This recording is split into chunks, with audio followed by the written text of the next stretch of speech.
Podcast is intended for mature audiences. The views and opinions expressed are those of the panelists and do not reflect in any way those of the podcast partners, sponsors, or affiliates. Enjoy. Hi, this is Michael Buffer, and you're listening to the voice of the people. Let's get ready for Boxing Voice. Every day I'm hustling, hustling, hustling, hustling, hustling, hustling, hustling, hustling, hustling, hustling, hustling. Every day I'm hustling, every day I'm hustling, every day I'm hustling. Sky's the limit, baby. BoxingVoice.com. We don't fight for rings and stuff like that. I don't fear anyone. En este deporte no se viene a jugar y no le tengo miedo a nadie. We don't come to play in this sport. I fear no one in this sport. Does that mean that you will fight Triple G later this year? Como lo dije en la pelea pasada, ahorita mismo me vuelvo a poner los guantes. As I said in the last fight, right now I'll put on the gloves again. ¡Viva México! Canelo wants to unify all the titles. When did you realize, Andy, that you could take his power? Because of the Mexican warrior that I am, I got that Mexican blood in me. So, talking about the Mexican style, I just proved it. BoxingVoice.com. Ain't no other sight in the game can see the Boxing Voice. What up, what up, what up, what up, what up, what up? Welcome back, ladies and gentlemen. Welcome back to another edition of the Boxing Voice Radio. We're going to be talking Sugar Ray Leonard and his thoughts on the super fight, should I say mega fight, which are the words that Sugar Ray Leonard has used when discussing Crawford versus Canelo, Canelo versus Crawford. And the question is, can Crawford conquer Canelo? Sugar Ray Leonard seems to believe that if anyone can do it, he can do it, he being Terence Crawford. So this is what we're going to be discussing. We'll talk about Sugar Ray Leonard's quotes and his thoughts on whether or not Terence Crawford could actually fight and beat, if not conquer, according to Leonard, Canelo Alvarez. It's a fight that we've been talking about here a lot, a fight that it looks like the public certainly wants and continues to come up in conversation amongst boxing fans. So this is what we'll be talking about today. Remember, if you do want to get that live chat unlocked, we do have to reach our goal of 500 likes before we can unlock it to all comers. Right now, it is members only mode. Right now, we're on 188,055 subscribers. So we are looking for more people to subscribe to the channel and help us get to our goal of 1 million subscribers. We can really only do that with your assistance. So if you haven't already subscribed, go ahead and do so. Click the notification bell so you're notified every time we go live. Because guess what? This is the second time today that we go live, and we do that every day. We will be having Pete Dobson on the show. He's going to be taking on Conor Benn February 2nd and in Las Vegas in the welterweight division. We'll have him on the show and ask him a few questions, talk about his upcoming fight. And you can do the same.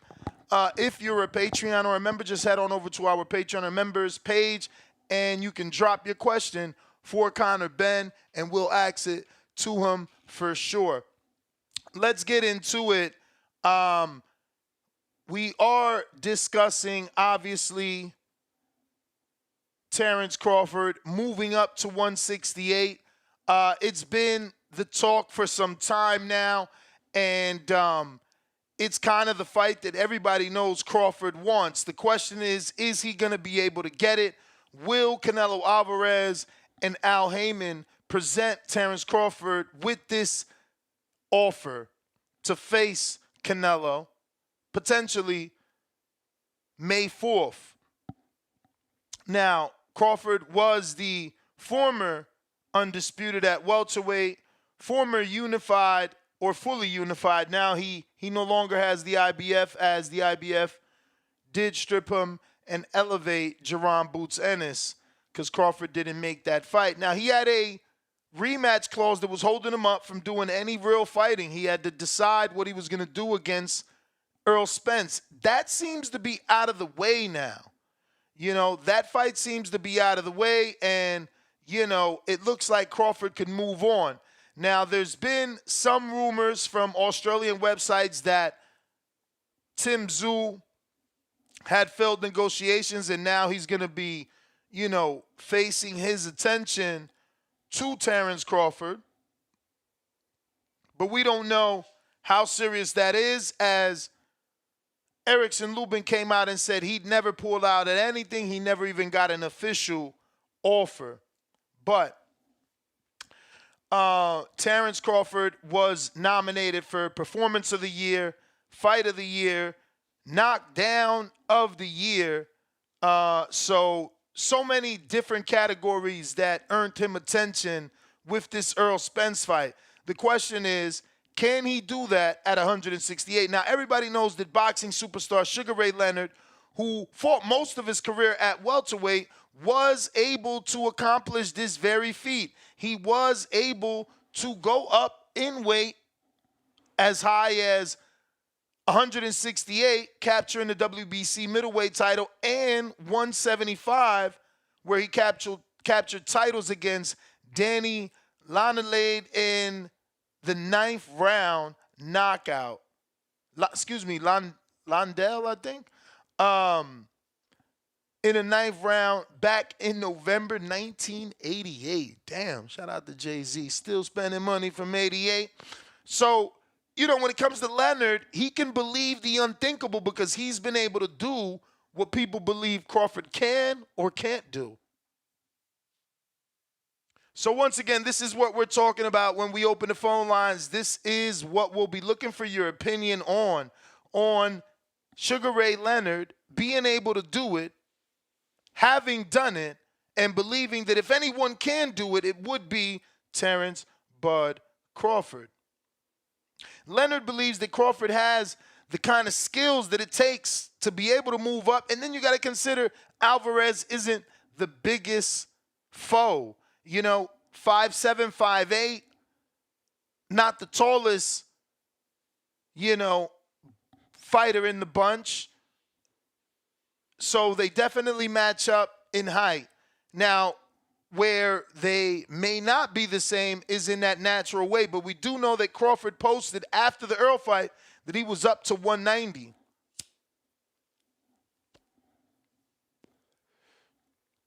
Issue is Crawford is 36. He's older than Canelo, but Canelo has more rounds boxed than Crawford. Some might even say that Canelo has more wear and tear than Terence Crawford, who hasn't been in very many tough fights, if not no tough fights, where his body was abused, if that makes any sense. So, and I quote, 3 weight classes. Well, 3 weight classes. Well, you know what? If anyone can do it, he can do it. Said Sugar Ray Leonard to Fight Hub TV. Shout out to Marcos Villegas for always being on a job.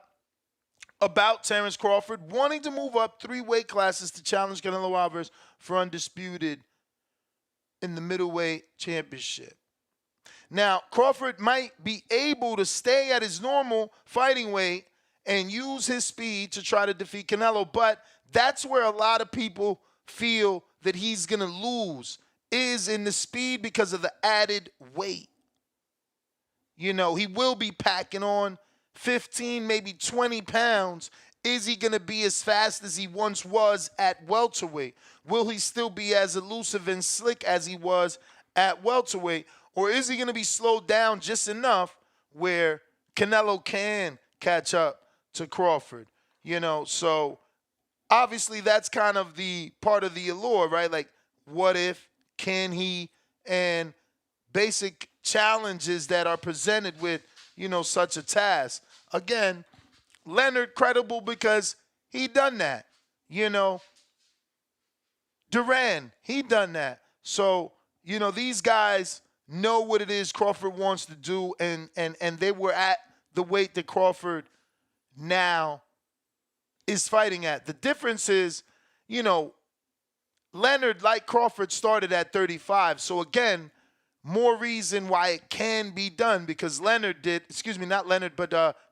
started at 35 and he was able to go up to 68 and do it against Leonard and Hagler.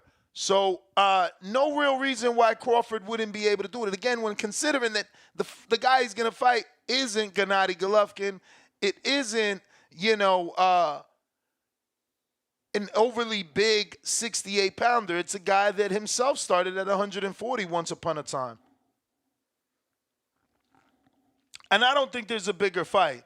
You know, whether we believe that Crawford has a shot or not, I think for the sake of the sport, this would be a good fight that could move the needle and put some attention on the sport. And I quote, "That takes me way, way back when I was fighting. I always believed I could win when I was walked into that ring," said Leonard. "The fights that I did lose, I didn't feel comfortable. It's one of those things. The higher you go, the harder it is because you don't want to carry too much weight." So, again, the weight could be an issue as he will slow down. And a slow target is definitely one that could be hit. But this is what we're talking about. Don't forget, we're also going to be having Pete Dobson at 7:30. Let me send him that reminder text to make sure we're still getting him on. And, yeah, if you want to call in, go ahead and call us up at 1-425-569-5241. We got Discord available, and Twitter Spaces is available as well.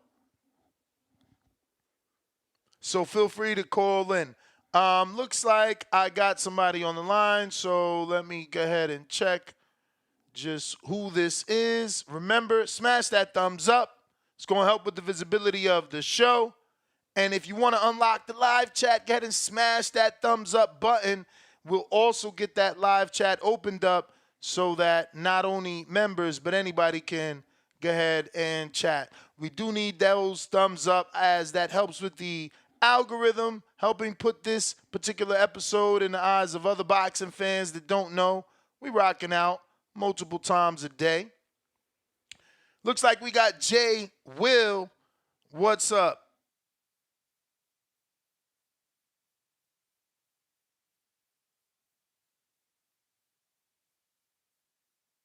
Go ahead and hit that thumbs up while we wait for him to connect on Discord. Remember, you can use Discord to call in or Twitter Spaces. Jay Will, are you there? Yes, sir. Yes, sir. What's good? Can you hear me? Yes, sir. All right, man. Yo, it's kind of funny, man. I can't say it's kind of funny, but I'm kind of shocked at how many boxing pundits and current boxers and former boxers who are saying that Bud can really beat Canelo. I thought I was in rare company when I proposed this fight after the Spence fight. But more and more people start coming around. Like when Shakur first said it, people still was kind of finding a point about it. As more times go by, more people are saying Bud can actually win, which I'm kind of shocked. But the reason why I've been such a big proponent of this fight is because, like, anytime somebody has a chance to prove how great they really are, I want them to get that opportunity to prove their greatness. You know, Bud beating Boots, it would show that he's good and he's great, but it wouldn't maximize how great he really is. This is the ultimate challenge, and he's willing to go through it. He doesn't care about getting an L. So, yeah, I've been begging for this fight because I would like to see, is Bud really that great? And if Bud can pull this off, Bud can truly go down. He has it'd be the ultimate feather in his cap, but then he also has a claim at being the best ever, doing something that Pacquiao didn't do, Mayweather didn't do, Sugar Ray didn't do. You know what I'm saying? The Hands of Stone went up to that weight class, but he started getting knocked out at that weight class. You know what I'm saying? So it's really a dope opportunity to have a dope event. Like you said, I agree. I've been thought this was like the biggest fight in the sport. So why not make it? And like I said, Bud's on board. Bud wants it. It's just, I don't know, man. Like, for Canelo to be, because Canelo's not no slouch. I would say that Canelo is fading. He doesn't have the same movement at the waist, the same head movement and all that. He's not nowhere near as quick as he used to be because he's put on that extra weight. But even with that being said, I don't know why Canelo would hesitate to take this fight. The guy's much smaller. And if Canelo is as great as like the Baby Joker and all them other guys and you two, Ness, if he is as great as y'all claim he is, he would not be hesitant in fighting a smaller fighter. I would never. I don't think I would ever see like Pacquiao hesitant to Champ, fight. that's where you and I get disconnected. Like you keep saying this, he's hesitant. He don't want to. Like, can you point to the link where Al sent, Canelo an offer for Crawford? Like, Well, it's his energy. It's his energy that he has when he's asked about it. When he's asked about, like when he was asked about it on the Breakfast Club, he had no energy for Bud. Like he didn't. Like Bud was pretty much irrelevant. And a couple of other interviews. So it's like, all right, at least do what Bud did to Javante. Javante had the nerve to say Bud's name. Bud was like, I wish you would send a contract. Javante and Leonard Ellaby shut the fuck up real quick. So it's like, dude, Canelo, you supposed to be that dude. Don't ever let no smaller dude call you out, especially if people really think he has a chance to beat you. Like, that's why I say he's hesitant. And like I said, there's no way that Lomachenko would have Pacquiao nervous to fight, or Mayweather nervous. That both Mayweather and Pacquiao would like, let me get this easy money. Hey, champ, With what would you do though? Like he gets the fight, he beats Bud. Are you gonna be like, yo, we asked for that fight? Because right now, I'm being received on social media as a dude that is lying. They saying we didn't ask for Trout. We didn't ask for Mayweather. Like, go look at the short. Boxing fans are new, and what I mean by that is like they either forget the past or they some new boxing fans that forgot that Trout was a threat, that Trout beat his brother, that Trout was a southpaw, that beat Cotto. Like, are you going to call in and say, yeah, he beat an all-time great and Terence, or are you going to, man, he beat a welterweight. He made a welterweight move up. This is what Canelo do, because that's what people do. Yeah, I mean, Tim Bellis, he shitted on Ryan and Haney, and then today he calls in to say that Ryan is one of the kings. So it's like, one day you guys want your cake, the next day you want to eat it. You don't want to eat it. You want a glass of milk. You want juice. Like, bro, y'all got to make up your mind, man. So this is why it's going to be totally different than the flack he got for fighting Jamel. Like, Bud has been the #1 pound for pound way before the Spence fight. Bud has been that dude for quite some time. Jamel has never been that dude. Jamel has a draw and a loss on his record. Don't do that, man. Jamel was on a pound for pound list and he undisputed. You see what I'm saying? What's ever #1? Just because you want to fight. But what do you mean he never been that dude? To be that dude, you got to get on a pound for pound list. Now you saying that dude could only be that dude if he #1?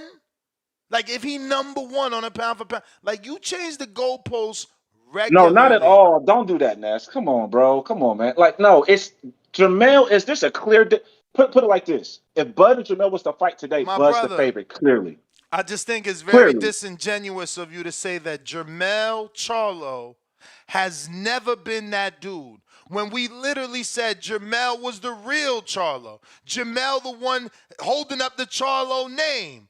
Big Maul ain't doing shit. Now you calling in here to shit on him so bad just because he didn't do what you think. Don't do that, Ness. Don't do that. Don't do that, Ness. No. I mean, we hear you. Mel has clear holes in this game, bro. Mel has clear holes in this boxing game. There's certain things that he just doesn't do. Why is you know that? what I'm saying? He lost? There's nothing that Bud can't do. There's nothing that Bud can't do. But why is that? Because he lost? He got holes because he lost? Because Canelo lost a bunch of times, did he not? But you still want him to give everybody and their mother a contract. You said Canelo lost a bunch of times? You saying Jamel, you was down in Jamel, right? And I said, why? Because he lost? Because Canelo got a bunch of losses too. Shut up. Canelo got what, 2 losses? That's it. 2 losses, 2 draws. I thought motherfuckers thought he lost the Laura fight. What happened? You feel me? I mean, we got to go what's in the book. I mean, even though he got a majority decision against Mayweather, you know what I mean? It is what it is. But what we're not going to do is compare apples to the oranges, bro. Bud is on a different level than Jamel, and you know this. That's why Canelo cannot get any flack for fighting I But got no issue with what you just said. I only have issue with what you said before when you said he never been that dude. That's disrespectful. A dude that earned a seat on the pound for pound list, a dude that we was talking about in high praise. We was saying he was the better Charlo. He was running around here talking about lines only. He showed us that he ain't like his brother. He took the offer. He made that clear. If I ever get on, I'll take it. I'm not like my brother. And he did all that now because he ain't look how you want. You throwing him off the bus. You throwing him off the no. bus. Stop. Don't do that. I said, Ness, well, maybe my definition for being that dude is different than yours. Oh, I I see that ain't you. know. I ain't Well, know that. I ain't hold on. know I that see you that could be on a you would pound for say pound somebody list is and that not be dude that dude. because they make the top 10. No, fams. How you could be on a pound for pound list that's universal to all divisions, but you still saying they not that dude? Come on, just admit My you wrong. definition, bro, hold If on, you bro. on My that pound for, definition of somebody who was he that talking about dude hold on is the like I ain't number give him one an pound for hour. pound person. That's it. He said, "Hold on, like I ain't give him an hour worth of free calls." Listen, champ. So again, you pushing the goalposts. You could only be that dude if you number one in the pound for pound position, right? We just want to hear you. We just want to make sure we interpreting your That's crazy call the only correctly. that dude is number one. Yes. Okay, Yes. okay. Yes. That unfair stance. Now the rest of the 9 people on the pound for pound list don't matter because only that dude is number one. Listen, we're gonna get some other callers. You done let There's everybody 10 that dudes. see. You done let everybody see what kind of fan you is again. But it's all good because I know what to do. Anytime you go, I'm gonna go to Tyron next. You know what I'm saying? It's the exact opposite of you. Yo, what's good, Ness? What up? Shouts out TBV. Hope everyone blessed tuning in. Man, what a call, man, that caller had. Hilarious, man.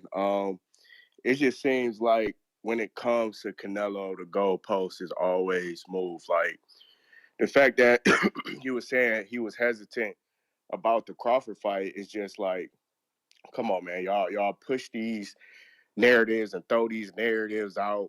Like now, all of a sudden, Canelo's hesitant about fighting Crawford, which he said that if he fights Crawford, beats him, he's not going to get the just due. Canelo right now, to me, is just in a lose-lose situation. It doesn't matter who he fight. At the end of the day, somebody is going to come up with the next person that he's ducking or hesitant to fight. You know what I mean? It's when you sit back and hear these callers, man, like these callers that's calling in need to sit back and hear themselves before they even get on, because a lot of stuff that they're saying is just bogus. It don't even make sense. You know what I mean? But I personally, I want to see the fight. I don't think that Crawford will beat Canelo. I don't think that he can beat Canelo. I just think that the size difference, the experience from Canelo in the package, I think that would be too much for Crawford to overcome. Crawford got all the skills in the world, but when you jumping up 3 weight classes and just not fighting a Jaime Mejia or, a Caleb Plant, you're fighting that guy. You're fighting a legend, Canelo Alvarez, who's been proven, don't need to prove anything no more, and still in his back end of his career, he's still a dangerous fighter. Yeah, he don't, move his head like he used to, or, combination punch like he used to, but he picks his points, he picks his shots in his moments. And I just feel like, the body shots from Canelo is going to slow down Crawford, especially at that weight. And also the arm punches and just hitting anywhere that Canelo can hit him. I think that would definitely slow him down. But hopefully that fight can get made soon. I think that would be the biggest fight in boxing. 2 of the most decorated fighters we have today. Definitely would be a huge fight. But I don't think Canelo is hesitant. Canelo hears the noise. He just know, like, hey, if I take this fight, everybody want to hype him up. Like, okay, well, yeah, then I beat him. Everybody like, oh, see, Canelo pulled up another guy. He pulled up a welterweight. So it won't be, oh, Canelo beat Terence Crawford. Is that great fighter? They're going to be like, oh, well, he brought him up. He's still dunking Benavidez. He's still dunking this guy. So I just think right now Canelo is just a lose-lose situation, no matter how you look at it. Fans still going to find a way to critique, find a way to pull this one guy out and, oh, he's dunking this guy. So at the end of the day, Canelo just reached that status where it's like, yo, I can't win. You know what I'm saying? I can't fight everybody in one night, and that's what it seems like everybody want from him. But yeah, man, I just wanted to call in and share my thoughts about that, champ. I appreciate the call. Still tuning in. Shouts out TBV. Much love, champ. You the man, Noble.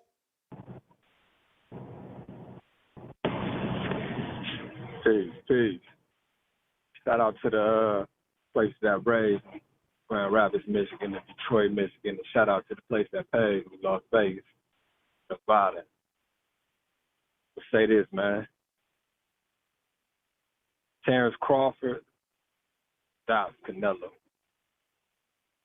And I'm going to start by the, not even a gambling man. I ain't gambling on the other two fights. I went to the Spence and Crawford fight. I went to the Porter Crawford fight.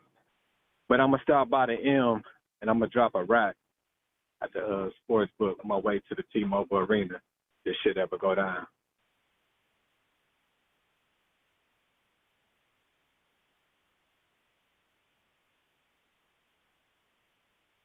Hello? Yeah, we hear you, Noble. You say you're going to drop a rack at the T-Mobile if shit ever go down, but then you just stop talking. Yeah. Can you hear me? Yeah. I didn't know if you could hear me or not. Yeah. All right. Now we can move on from that. Now about this Natasha Jonas and Michaela Mayer fight. I ain't tripping, but what I'm saying is this leaves some room right now for Lisa Baumgartner to go ahead and show what she about, move up to 147 and grab them belts, then call out Clarissa so that the fight actually makes sense. And then when it comes to the Abdul Wahid situation, I'm looking at it like this, man. Black mentors matter, man. You know what I'm saying? So that just anything coming out of people's face, you know what I'm saying, don't just go everywhere. You got to understand who you speaking to and the context and not be tone deaf. You know what I'm saying? Playing around with certain people on this planet like that shit ain't what you want to do, regardless of who you think you is or who you are to the people that you around. You know what I mean? So I hope that situation comes to a resolution because, like I said before, I want to catch a flight over to Saudi. You know what I'm saying? I want to sit there and I want to kick it and watch that fight. You know what I mean? So shout out to the breast cancer warriors, shout out to the breast cancer angels, and shout out to the breast cancer survivors. Peace, man. Peace. Appreciate you. Just sent Pete Dobson the link, so we should be getting him on here in a bit. We got Days Wagwan. Hey, yo, Nez, I don't know if it's Discord, but that nigga Nobu sounded like he was on the goddamn Nextel. You know the Nextel flip phones with the little walkie-talkie shit, bro? He sounded like he was on one of those. I couldn't hear shit he said, bro. Could you hear what that said? Yeah, we heard him, so it probably was Discord, but if you hear me now, it should be good. All right, Nobu, my bad, bro. J. Will, bro. You Terence Crawford fans, bro. You guys, y'all don't keep the same energy, bro. Like, I don't get it. Like, why are you surprised that Canelo is not interested in somebody moving up 2 weight classes to fight him? You know what I'm saying? Like, first of all, Errol Spence was the only one at 147 that wanted to fight Canelo. What is that? You mean 3 weight classes? 3 weight classes. Like, listen to that. And that's like, logically, like, I understand, like, as a boxer, it doesn't make any sense. Because Canelo's looking at it like, that's food. Like, but, you know. Champ, that's my guess. I'm coming back to you. Don't let me forget it. If you're watching this on YouTube, go ahead and hit that thumbs up because we about to get Pistol Pete Dobson. Pete, what's going on, champ? How are you? What's good, baby? How you? I'm good, man. Happy for you, man. Happy for you. We had Brian Norman Jr. on the show, and he was telling us that he was kind of lined up to get that fight with you, and then you got the big Conor Ben fight. So I know for you that must be, a beautiful feeling, at this stage of your career to get, the biggest fight, obviously, of your career, which can change everything if you get this win.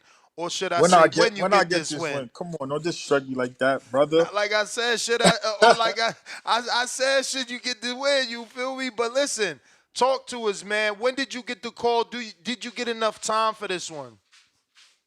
So I got the call like 6 weeks before the fight. So we got 2 weeks. So I got the call like 4 weeks ago.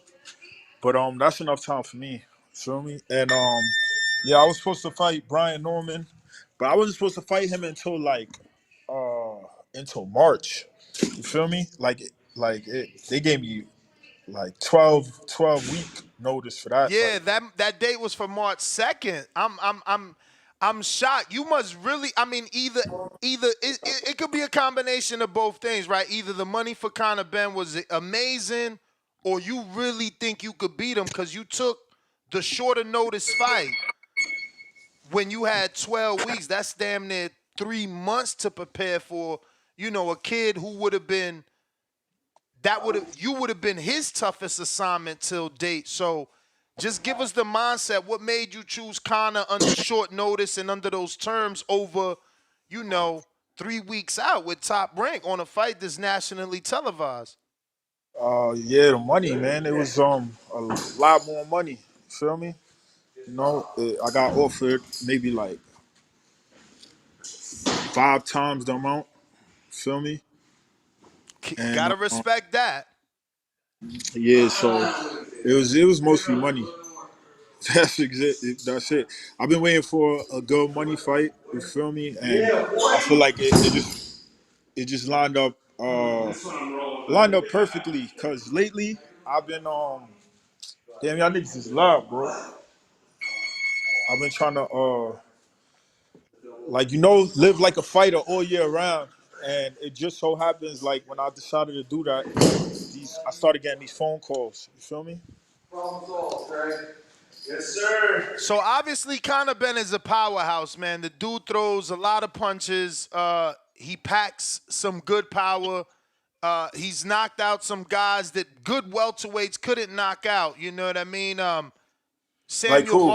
Samuel Vargas, Danny didn't knock him out. Formella, Porter didn't knock him out. I'm going to double check if Danny knocked out Samuel Vargas, but yeah, that's two to name a few, right? I mean, that don't really matter because you don't know if they got called on short notice. You don't know if they was prepared for that fight, if they just taking that fight for a check.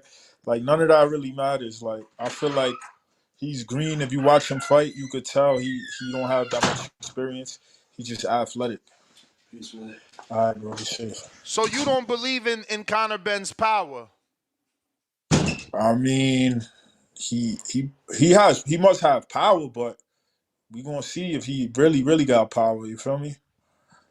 And is this fight contracted at 147? Because his last fight in Orlando was at 54.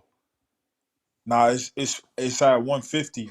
They changed the weight twice. First it was 150, then they changed it to 147, and then now they changed it back to 150.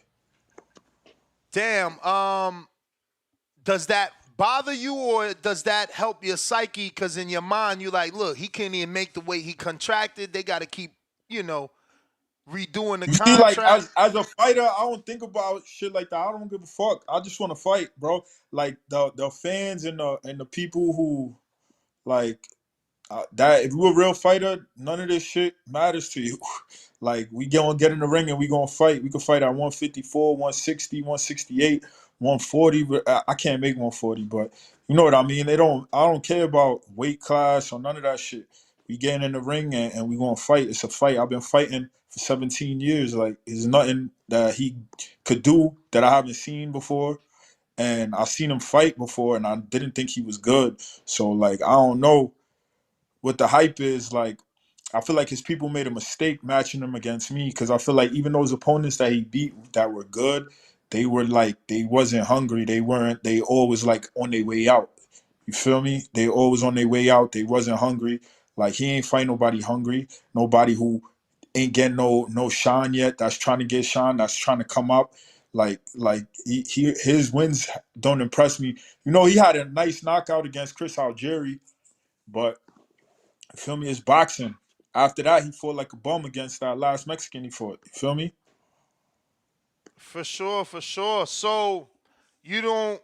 The Granados fight, what you think? Because Adrian Granados from Chicago seems to think he outboxed Conor Benn. Is that a fight you watched tape on? Was there anything you could take out of that fight that you could use against Conor? I can't watch that fight because they don't got it. They don't got the whole fight. They just got highlights of it. You feel me? And I ain't see it when it actually happened. But it's funny because I feel like that's his best opponent. The Granados kid was his best opponent. Feel me? Like, but either way, man, I'm just a different fighter. Like with this boxing shit, I know every boxer says this, but you could watch film on a fighter, right? You could watch him versus whoever, but he's not fighting you. You understand what I'm saying? With me, I'm different. I don't fight like these niggas. So however he fought against them is not how he's gonna fight against me. You understand what I'm saying? So I don't even really need to watch tape because I'm a different fighter. You understand what I'm saying? Like I got power, I could box, I could do everything. Like I'm a dog. I don't think he got as much dog as me. I don't think he got nothing that I got. Feel me? I got power too. Like I got power. I'll be fighting with Russians. All of them, they say they strong. Them Russians call me strong. You feel me? So it's like there's nothing he could do. Like I feel like this is perfect. It was like my career. I took the hard route, and I had the hard route in boxing. One of the hardest routes you could take in boxing. And he had the easiest route, and I don't knock him for that because his father was supposed to give him that. Because if I was his father, I would do the same thing for my son. So at the end of the day, when we meet in the ring, we're going to see which route made a better fighter, the easy route or the hard route. Feel me? This will be your first 12-rounder, and you've only had one 10-rounder. How do you think that affects you? Obviously, you know you got to give the Shit don't edge affect to me at all. You like, look, this is the thing people got to understand. Ness, I like you, so I'm going to tell you this. If you want to report about boxing, you got to have your ass in the gyms. The gyms tell everything. The gyms will tell you who's going to be the good fighters and who's the bad fighters. So if you know me, if you go around New York and ask about me, I walk in the gym and I spar 15 rounds off the streets. You feel me? I spar 4 or 5 different guys. Like that shit is all mental. Like when you got boxing is like 100, but not 100. Boxing like 95% mental, and my mental is very strong, and that's where the rounds come in. That's when the conditioning comes in. Your mental, feel me? Can you push yourself to go through those rounds? But how do you know you can do those things you've done in the gym on a high level when you haven't been? Like, you looked at his resume and you like, man, he ain't fought nobody, but he looking at your resume saying the same. What you mean though? You looked at his resume and you like, yo, he ain't really fight nobody. Look at the last guy he fought. He was a bum. But he got some names on his resume. So he could be looking at your resume and be like, man, this dude's talking about me. Say the names he got. Say the names he got on his resume. I'm gonna show you right now. I mean, champ, Conor Benn has fought, like I said, Chris Van Heerden, Chris Algieri. And how many losses he had before he fought him? Van Heerden had 2 losses. And one of them was really a no contest, right, to Boots. Nah, no. He had 2 losses plus the no contest to Boots. You feel me?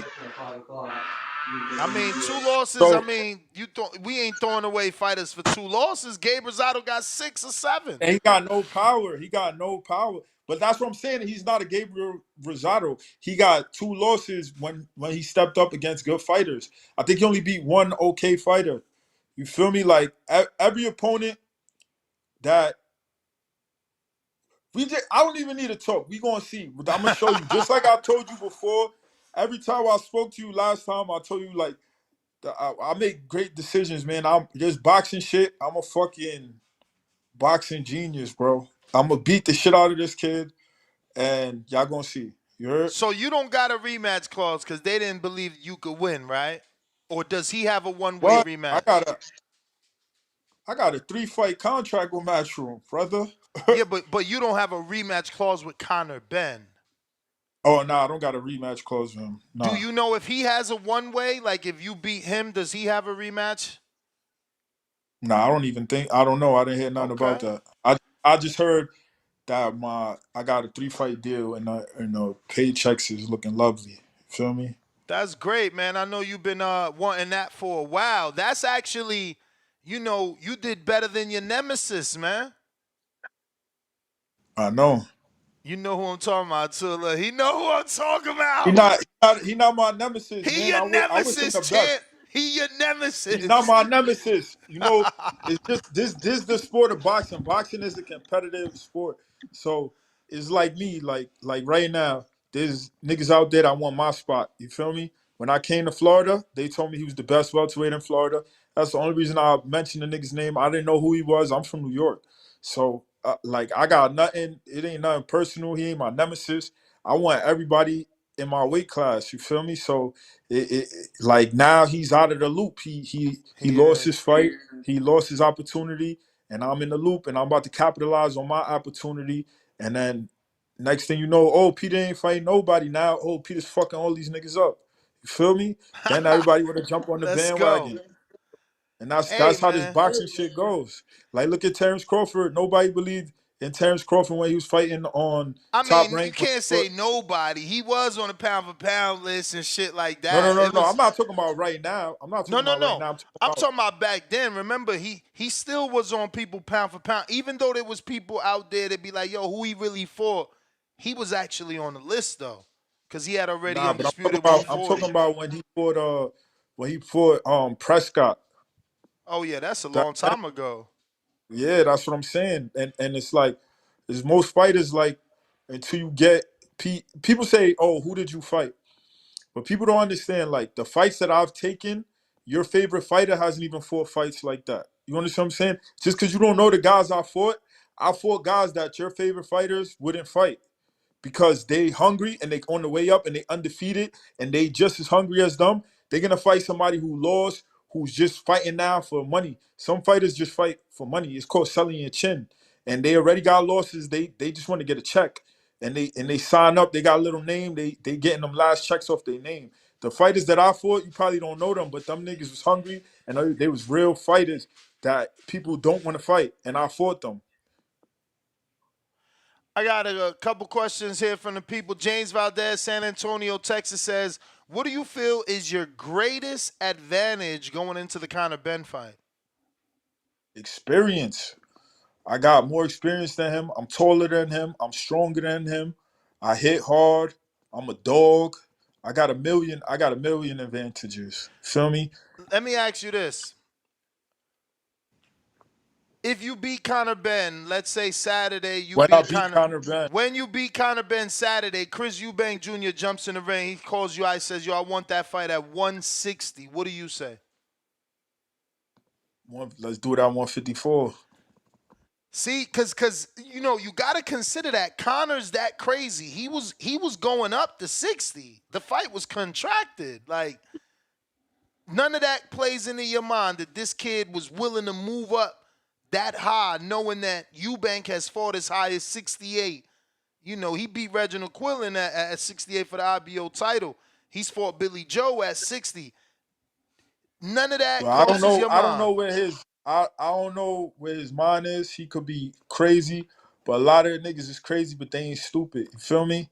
And I mean, at the end of the day, I don't know where his mind is. I don't know why he wanted to jump up to 160, but I don't think that's a smart thing for him to do after seeing him fight a 154 pounder and look like a little boy. And he fought a little kid. The kid he fought was like 22 years old with with a built up, padded up record, and you was struggling with him. You feel me? I got Ruin a 504 that says, "What drug testing is being used for this fight?" Vada How many times you been tested in this 4 twice, weeks? Okay. twice. Now they don't alert you when they testing him, and is there any concerns of that because he was the one that had an adverse finding in the past, not you. You've been clean thus far. I mean, in this boxing business, it's not my job to test them. Whoever is Vada's job. You feel me? So I just pray that Vada do the right thing. You feel me? It's not. It's out of my control. Fighters don't really have control in this sport. We just fight. They say we the bosses, but we really not the bosses. They until you on a Floyd Mayweather level or like you got 1%, you not the boss. You under all these different commissions, all these different people. You feel me? Sometimes there be people in the crowd getting paid off of you, and you don't even know them. You feel me? They getting a part of your check. So, like I said, that's not my job. That's Vada's job. So, in your opinion, whatever he got or don't got can't help him win. Facts.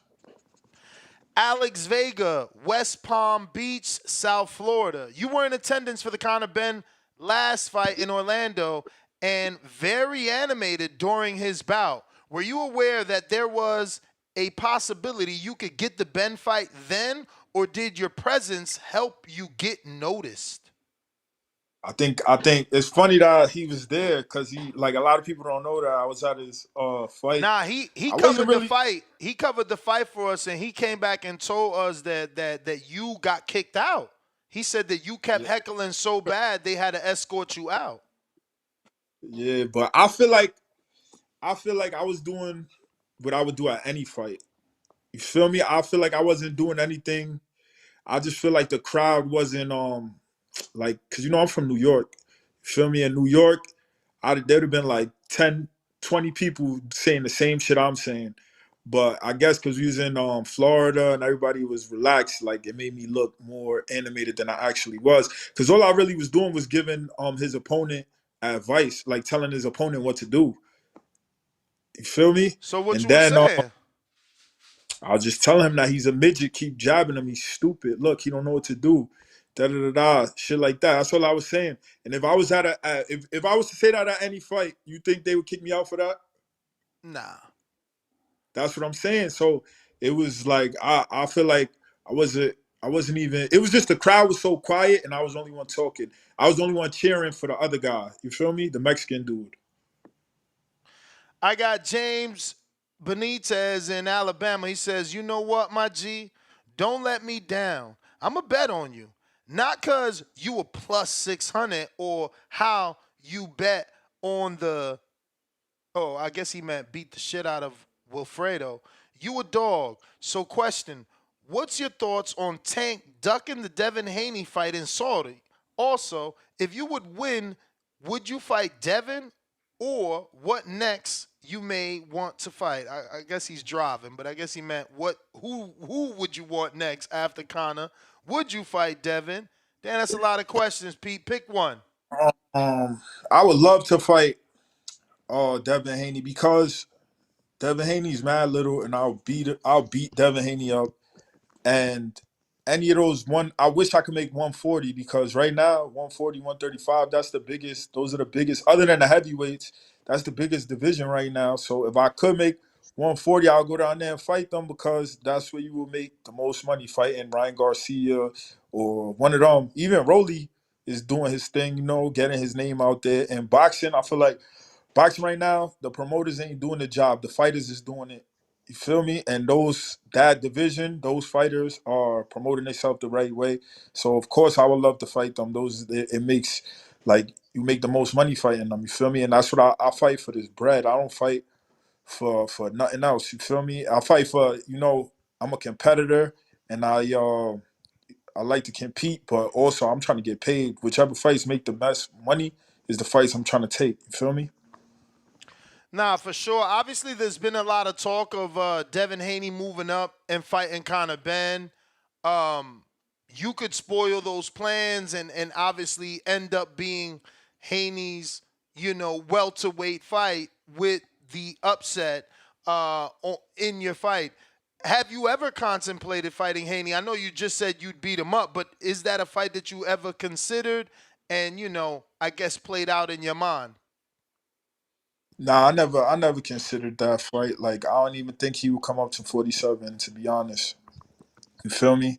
Like, it wouldn't be smart for him to come to 47, in my opinion. But hey, it's boxing. We never know what's gonna happen. So, I mean, I don't know if you know. Did you? I know he don't got no. I know. I don't got nothing against Devin Haney because, I done met him before. He's cool or whatever. But to be honest, he don't got no power for 147 because he don't even got power for 135, 140. So coming up to 47 wouldn't be, I don't think it would be smart. You feel me? Did you see the Regis fight? And I don't know if you know, but his fight night weight was announced, and he was 165 in the ring. Shit, I don't know how the hell he did that. That's crazy. Because that's how much I be from 147.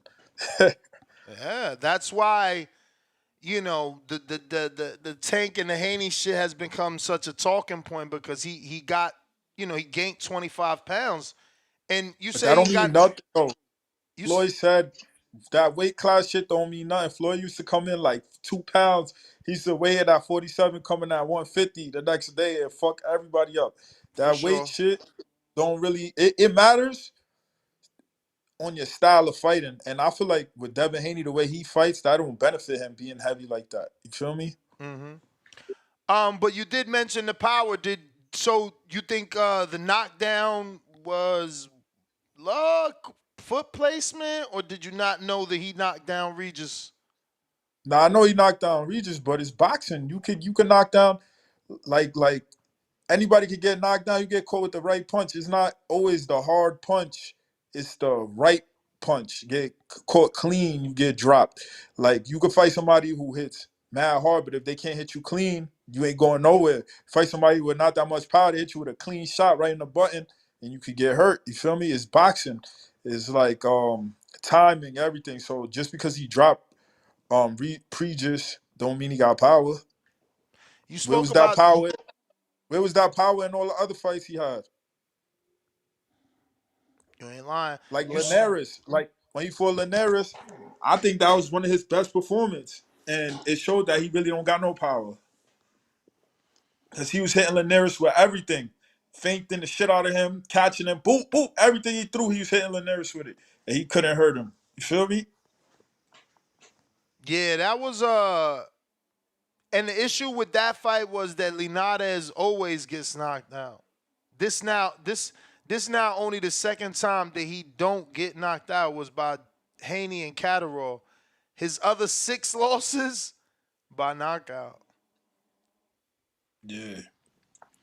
But I got Sir Wisdom from Reedy, California. Sup, champ? If you were to fight Virgil Ortiz, how do you see that fight ending? Now, obviously, he moved up to 54, and obviously, you was offered this fight once upon a time, right? Yeah. Can you see yourself going up to 54, or has this fight escaped you now that he's moved up? I mean, I can see myself going up to 54 if it makes sense, I see myself fighting anybody and beating anybody, especially Virgil Ortiz because he's flat-footed. You feel me? I'll box the socks off of him, and I see myself moving up to 154, but not right now, because most of my boys that's 154, like all my friends that is 154. They be weighing like 190, walk around at 190, and they come down to 154. I don't never weigh that much. Feel me? I'll be like 165 the most. So that's the only reason why I'll be skeptical about moving up to 154. Feel me? Champ, you spoke about the jab when you was heckling Connor from the outside in Orlando and saying that, all his opponent had to do was use the jab. Obviously, it's easier from the outside looking in. We just seen Artur Better Beef coming right over the top of Callum's jab, right? Like, some people will get hit with your jab to land their right hand. What would be, I guess, what does Pistol Pete do then? You hit him with the right hand. Shit. I was telling him to jab because he was walking in with no jab. But he was doing his thing on the inside. I didn't want him to just jab. I wanted him to jab, get in the inside, and then work. Because that's what he was working on the inside, but he was getting hit on the way in because he wasn't using the jab. I wasn't saying that if you use a jab, just jab, jab, jab. I was saying jab your way in, double jab. When you get in, then you could throw the Mexican shots that you're throwing. But you walking in, just getting clapped up and then throwing the punches. That's what I was saying. I wasn't saying, oh, jab, jab, win the fight with a jab. I was saying come in with the jab and then work. You feel me? Against the ropes with Dose. Dose from West Virginia. He says, first off, I love trash talkers or people who just bring something extra to the fight. I see you like to talk and get under people's skin. Why you think this fight hasn't gotten much hype? Cause I haven't been talking like I haven't been talking like that ever since the fight got made. Even when Matchroom came to record me, they was like, yo, why you not talking? We heard you a talker. Like, why you not talking? It's like I talk so I could get the fight. Now I got the fight. Now talking don't matter. I'm gonna show y'all why I deserve this fight. You feel me? But I'm gonna talk shit at the press conference and shit, but I don't know. Maybe I need to start talking shit on the gram. I don't know. What y'all think? So you did see him in Orlando, but y'all never got the face off, right? Like you haven't been able to be in his face, or have you been eye to eye and sized him up officially? I haven't been eye to eye. I've seen him in person, and I'm gonna tell you the truth. I saw him at the weigh-in, and at the weigh-in for that fight, and I wanted to press him at that weigh-in, but he was with his kid. So I was like, nah, I would never do that if I see somebody with their kid. Like he was like, I never, even when I go to weigh-ins, I always leave my son with his mom or somebody, not with me, because I'm ready for anything at the weigh-in. You feel me? And I've seen him like he had his son with him, like playing with his son and all of that. So I'm like, I ain't gonna say nothing to him. You feel me? Respect. Definitely respect on that. We got London Runs Boxing says, what's good, Pete? First, I'm hoping you end that drug cheat. And with that being said, can I ask if there has been any drug testing for this bout, and by who? VADA or drug-free sport? You made it clear it was VADA, not drug-free sport, right? Yeah, it was father. And you said twice in 4 weeks. That's pretty good, because the last B-side, I mean, he was getting tested every week. I got to remember who, but somebody was just very vocal saying they was being tested every week. So you doing better. Oh, that was Memo Heredia, and he got Edgar Berlanga. So he's the one that just said that. Edgar Berlanga is not the B-side, though. I know, but hey.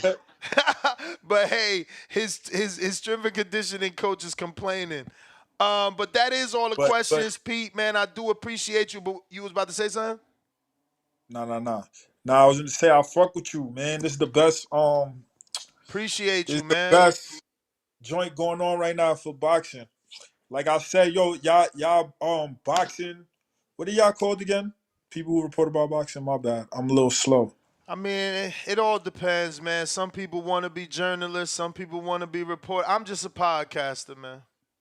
All right, so podcasters, I'm gonna tell y'all, be in them gyms, man. Y'all want to know boxing? I'm in the gym. Right now, I'm in my Florida house, but you know I live in Vegas. I'm in the gym all the time. I get to see everybody spar. Like, I'm at Top Rank regularly, you know. That's and real deal. Bones Gym you can't regularly. be talking about boxing if you ain't in the gym. The gym is where the real shit go down. You feel me? I've sparred a handful of pros too, by the way. FYI. Oh, who you spar? Say some names. Mike Polite Coffee,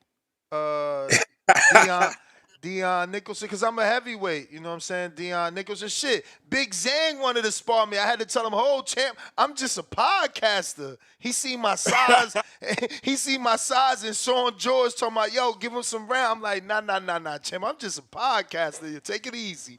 Yeah, man. They see me and they trying to kill me. Nah, one time I was in the gym. I sparred Michael Hunter too. I sparred Michael Hunter earlier last year. So that's what I'm saying. Maybe that's why I like your podcast the most, because you really be in the gym. These dudes be talking about boxing. They don't know shit about boxing. They ain't been to a boxing gym. They just watch that shit on YouTube and think they know boxing. The shit is crazy. Or on Instagram. Shit is crazy. Well, champ, man. There's one dude, I forgot his name, a black dude with a bald head. His shit is pretty popping. He was saying that Crawford was going to lose to Kell Brook because Crawford never fought nobody. And I'm like, yo, what the fuck is this guy talking about? Then as soon as Crawford knocked him out, he took the video off his Instagram. Off his page. You feel me? Damn.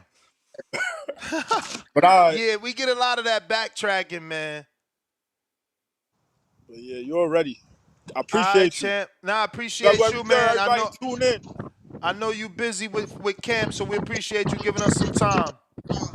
You already. All right, there you have it, ladies and gentlemen. Pete Dobson. We going back to the phone lines. I got AC. What it do? Shout out to Pete for blessing us with the interview. Best of luck to my East Coast brethren in the fight with Conor Ben. AC. Yeah, you can hear me. Yes, sir. Man, you caught me cheating. That was unexpected. First, man, shout out to the homie, man. Hopefully he beat up Egg Boy whenever they fight. You know what I'm saying? Because you can't be on that bullshit when it's in boxing. As far as the topic, bro, I ain't gonna lie to you. I really don't have no interest, man, in Crawford versus Canelo. Just because, man, that man too small. Like that man too small. Like just with like the last caller right before we went to the interview, man. Dude was talking about Jamel Charlo. That's exactly what's gonna happen to Bud Crawford if he fight Canelo. He gonna get beat up, and then they gonna instantly discredit this man's whole entire career, talking about who he fought. He just beat an injured Earl Spence and stuff like that. Bud don't need to do that. Canelo don't need to do that. What's the point, man? That man is a welterweight. It's weight classes for a reason. Bud personally, he needs to. I would want to see him fight Timzu or Jamal or Jamel, my bad, at 54, just because Jamel's still lineal and still got 2 titles. Canelo need to fight Benavidez. Maybe if Bud Crawford fights at 54 and wins the title and 160 and wins the title, I'd be interested. But just him jumping from 147 to 168, nah, I ain't really with that. I feel like it's way better fights to make, man. And I feel like with the Bud Crawford shit, the Bud Crawford talk is kind of like where Canelo was a couple years ago, right before he lost to Bivol, when you had crazy people talking about he could beat up Usyk and shit like that. It's like prisoner of the moment, you know what I mean? A dude look unbeatable and you think he could really beat everybody and he's Superman. But these people are humans and weight classes exist for a reason.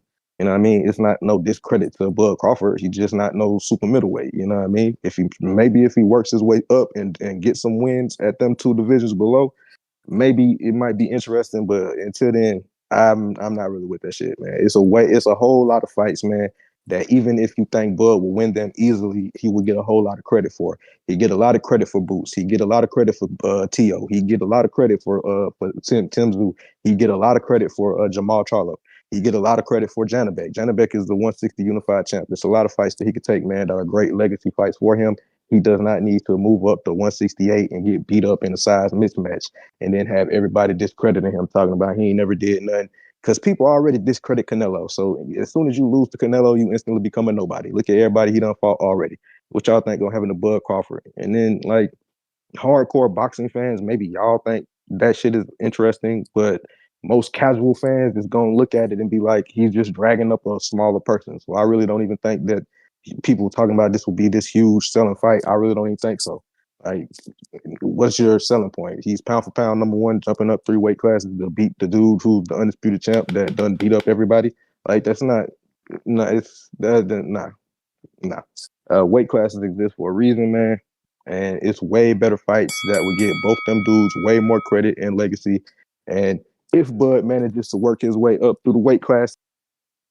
Champ, that is the bell. Hawk, Maryland. Michael Fox, I see you play. Appreciate you tuning into the space. Hawk in Maryland, what it do?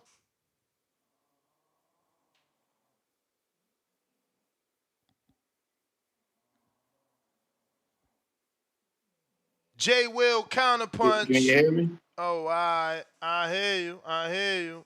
My bad, Jay. What is? Jay, you there? Oh, okay. Yeah, I'm here. All right, give me a second. I know you got a counter, but Hawk done answered the leg. Go ahead, Hawk.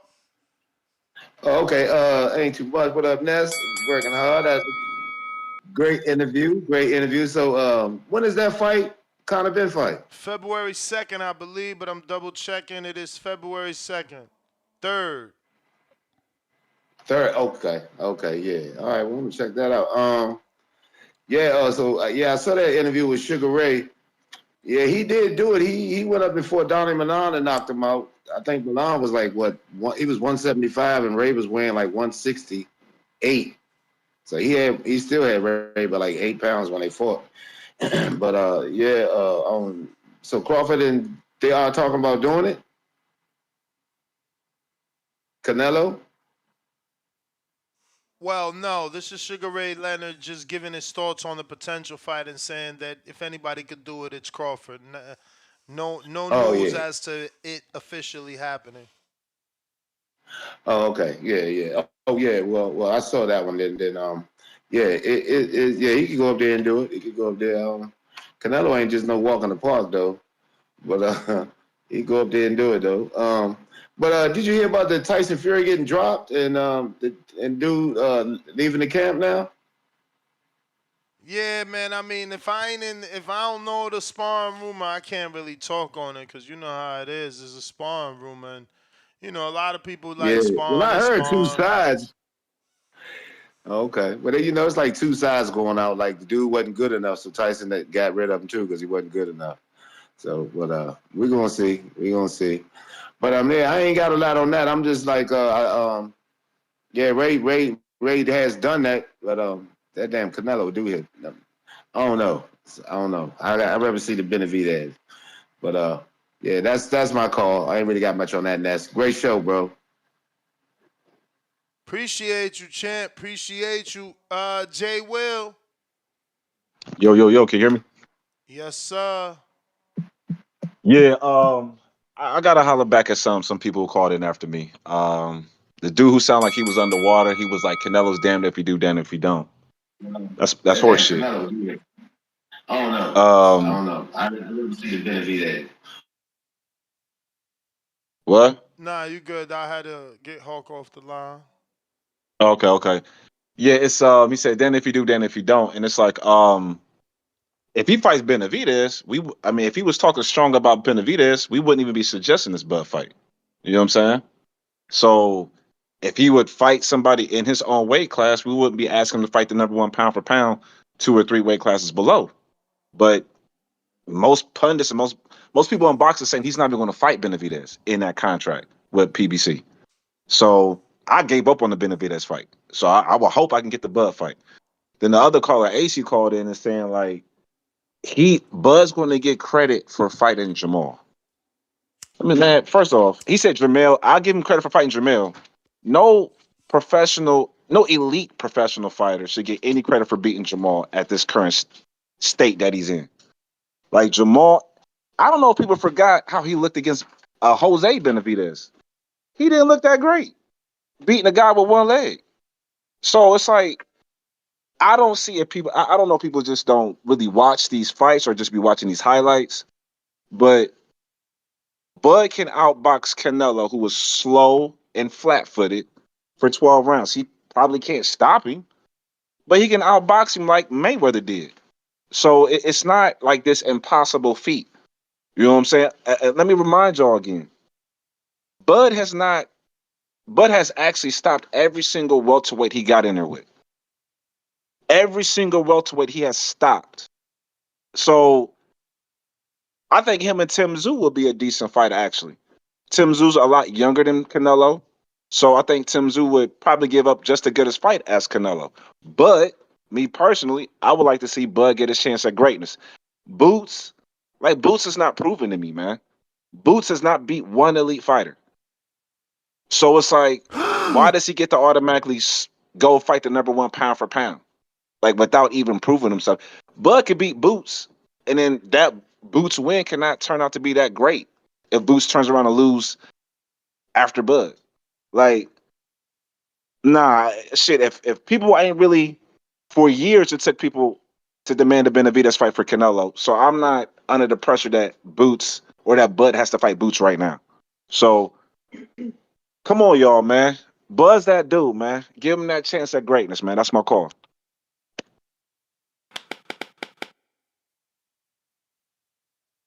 All right, champ. Appreciate you. Looks like I got days.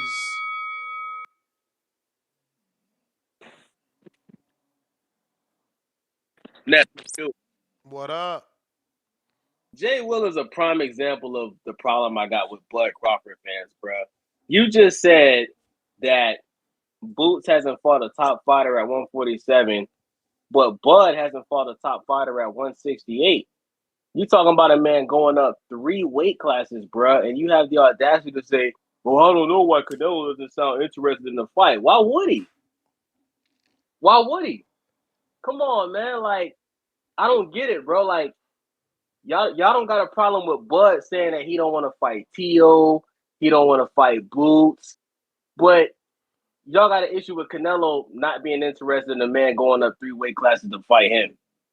Come on, man. Like, what more? Like, it's like Tyrese said, what more do you want from me? Like, don't y'all want Canelo to fight David Benavidez?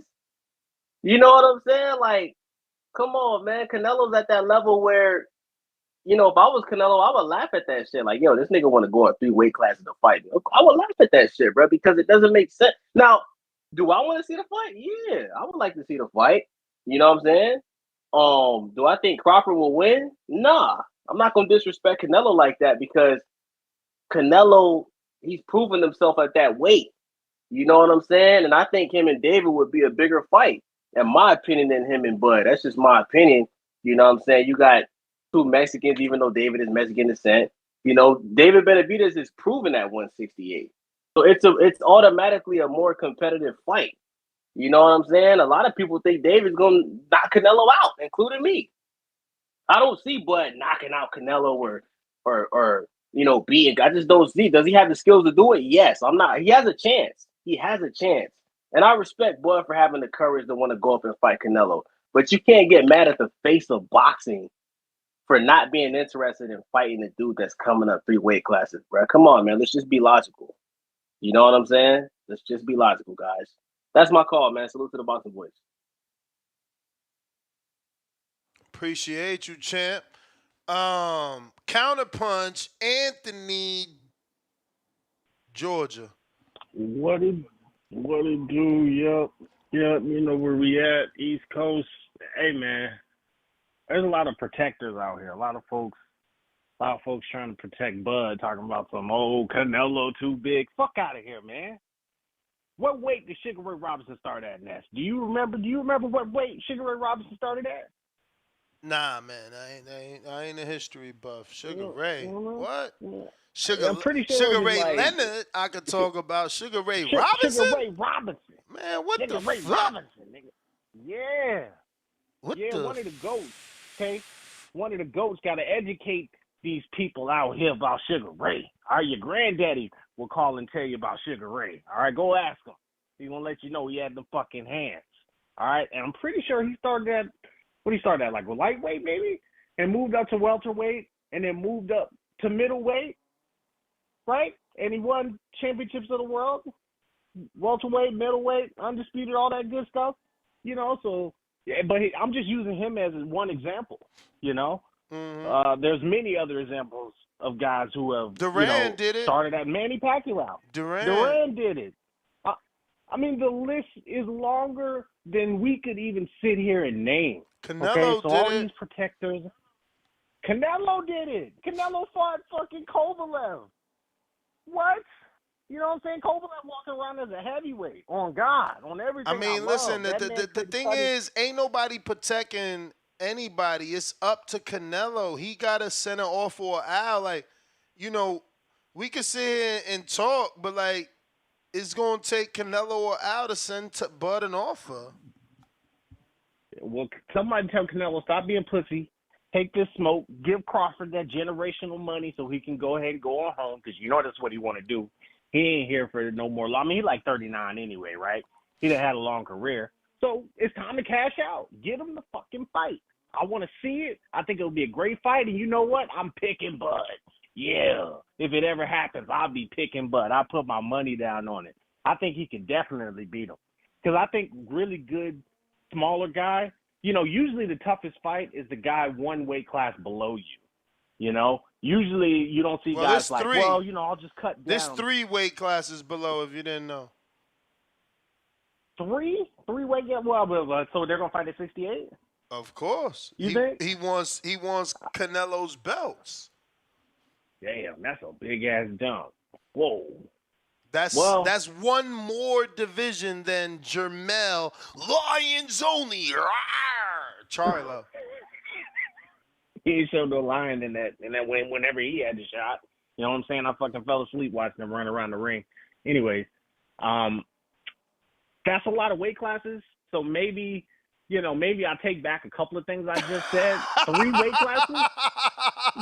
You know what I'm saying? Hold up. Don't do this, Crawford. Wait a minute. 3? Nah, get that motherfucker down to, do what Floyd did. He didn't fight him at no fucking 60 nothing. He said you cutting weight, bitch.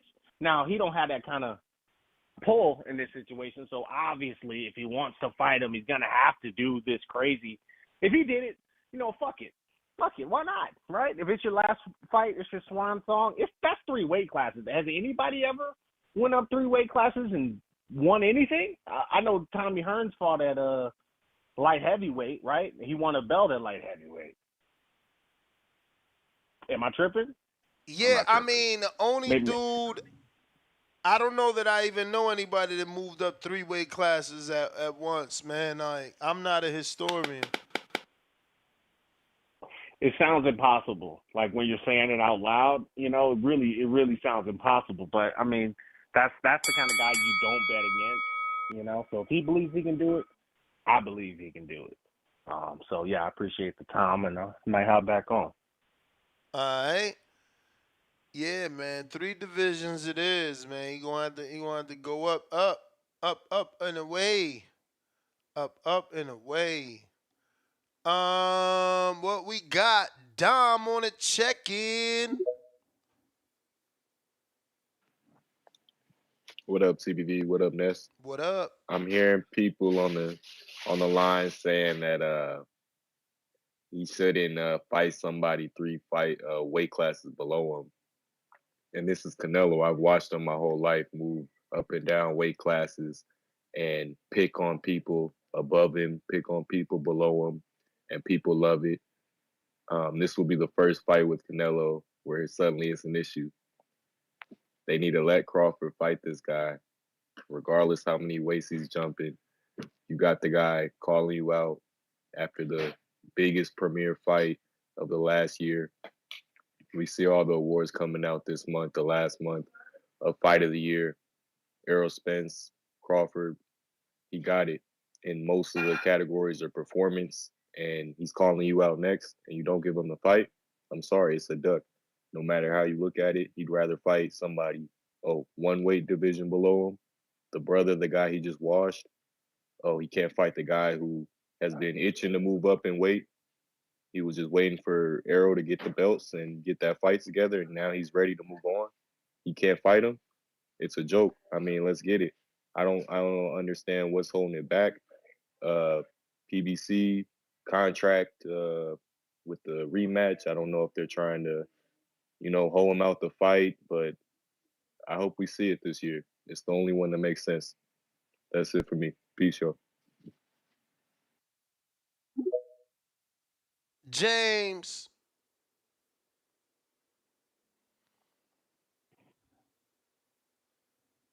Yo, Ness, you hear me? Yes, sir. Shout out to you, man. Shout out to the interview, man. Shout out to Pete, man.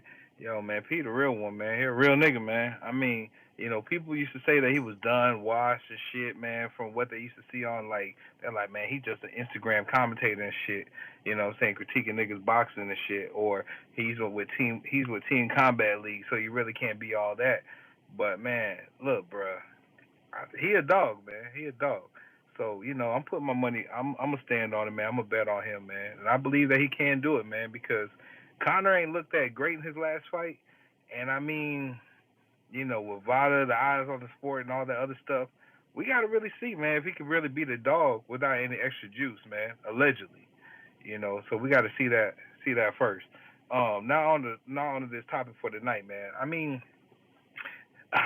who was the caller that said that Crawford ain't beat nobody? Was that Ant or who was that? Was that just Ant that was saying that?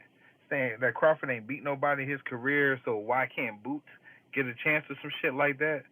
So somebody with that casual shit, but Ant from Georgia definitely was the last caller, but I don't know that he said that. Okay. Okay, cool. Hey man, hey, you can't look, man. That nigga ain't from the red clay like me, bro. When you gonna start saying I'm from Georgia, man? I lived everywhere, man. Just cause I'm a goddamn nomad and shit. Once upon a time, bro, you ain't got to say I'm from Alabama, man. You gotta put some respect on it, man. But but Crawford, man, like look at his recent wins, man. Like without including Spence, man. I mean, he beat Porter, who beat several people.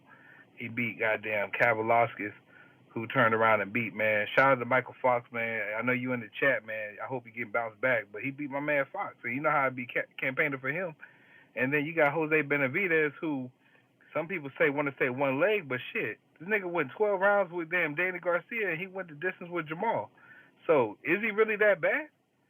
I'm just saying, man. Like we might need to put a little bit more respect on Bud's resume, man, than what niggas be trying to clown and shit, man. I think that it would be a lose-lose for Canelo because if he loses, man, all the fame, all the glory, all the other shit, man, and then he lost to another great black fighter, it's going to look bad on him. So I don't think he's going to want to take the risk. But if he does, it will probably be a more prosperous fight than the Benavidez, in my personal opinion. I believe in Bud, but I just believe in Bud because Bud forced me to be a believer, man, from that Earl Spence performance. I believe Bud can damn near do whatever the hell he wants to do. If he fights Janabek, he could beat Janabek. If he fights Jamal Charlo, which I hope he can do, it'll be Jamal. If he fights Jamel, he'll damn sure beat the shit out of Jamel and force him into retirement for sure. But either way it goes next, man, shout out to you, shout out to the community, man. Everybody bet on Pistol Pete, man. I'm out.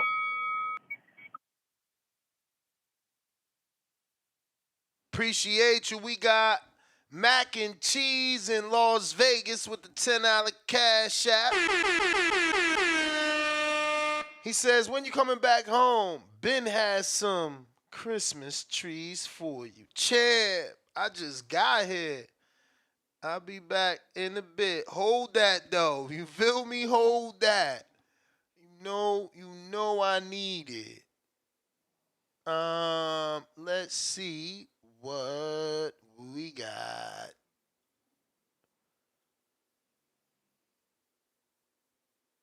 J. Will counter again.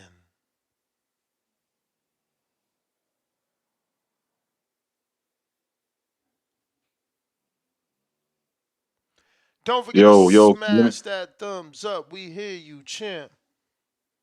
Yo. To help out my last guy, the person who said that was Days, talking about that Bud ain't fought no elite fighter at 168. He tried to play with the words, man. I said Boots has not fought any elite fighter.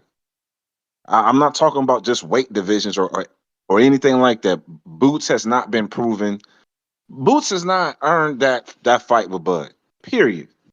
If Canelo can say Canelo can play matchmaker with Plant, Andrade, and Benavidez, Bud should have the right to pursue greatness. Like it's not like Bud is not fighting Boots to pull up I don't know Matias or somebody. He's trying to go after Canelo. To pull up Tank like he tried to do, and Tank just changed his mind? Yeah, he checked Tank. It's a difference. No, he I wish Canelo would check Bud. I wish Canelo would check Bud. He tried to get that fight. So it'd have been the same thing had Tank said, "Yeah, who's the A side? Don't fake the funk." There ain't no faking nothing. Because Tank called out Bud. Tank called out Bud, right? And Bud was like, "I'll dare you to send a contract." Tank shut the fuck up. I wish Canelo would do that with Bud. Yeah, but champ, my point is he would be fighting someone below there. And he did want to fight someone below. Your statement previously was, well, Bud ain't trying to bring nobody up. Yes, the fuck he was. It just didn't work out. Stop your lies. He did not call out Tank, Ness. Tank called him out, and he just simply said, "If you really want some, come get some." No, that's not looking for no smaller fighter. That's not what he said. Even though you want to make everyone believe that, he actually said the only fight I'll stay at 47 for is Gervonta Tank Davis. That's what he said, but I guess you guys just like to lie. Whoa. So Tank didn't say his name first. Tank didn't call him out. Bud was asked in the interview, and he said the only fight he'll stay at 47 for is Tank Davis. Why was he asked about that though? Why was he asked about that, Ness? Because Tank had said in previous interviews that he could knock Bud out, that he ain't got no chin. Oh, so he called out Bud first. That's what I just said. Nah, he ain't call him out. He was asked the question. He said, "I'll knock him out." He ain't got no chin. He never said, "Oh, I want to fight him. Bud Crawford fight me." That's not what he said. Saying I can knock somebody out is pretty much asking for the smoke. We all know this. I And mean, then look, when the I don't smoke, want to take when your the call smoke in the wrong brought his direction. I way, was just correcting you, man. when the smoke got brought back to Tank's way, him and Leonard both said no. Even Devin Haney and them was like, no, we don't want no parts of Bud. I just wish Canelo had that same type of cojones, you know, like, yo, hey, are you calling me out, little Bud? Well, I'm ready. Let's get it. You know, we gotta hope and pray that Canelo takes this fight, just like we hope and pray that he takes the Benavidez fight. But we know he'll take the Jamal fight. Hey, come on, man. It's just like off of Canelo. Let me get off of Canelo. Bro. I'm gonna get off of Canelo. I'm gonna get off of Canelo. I'm gonna stay on Bud.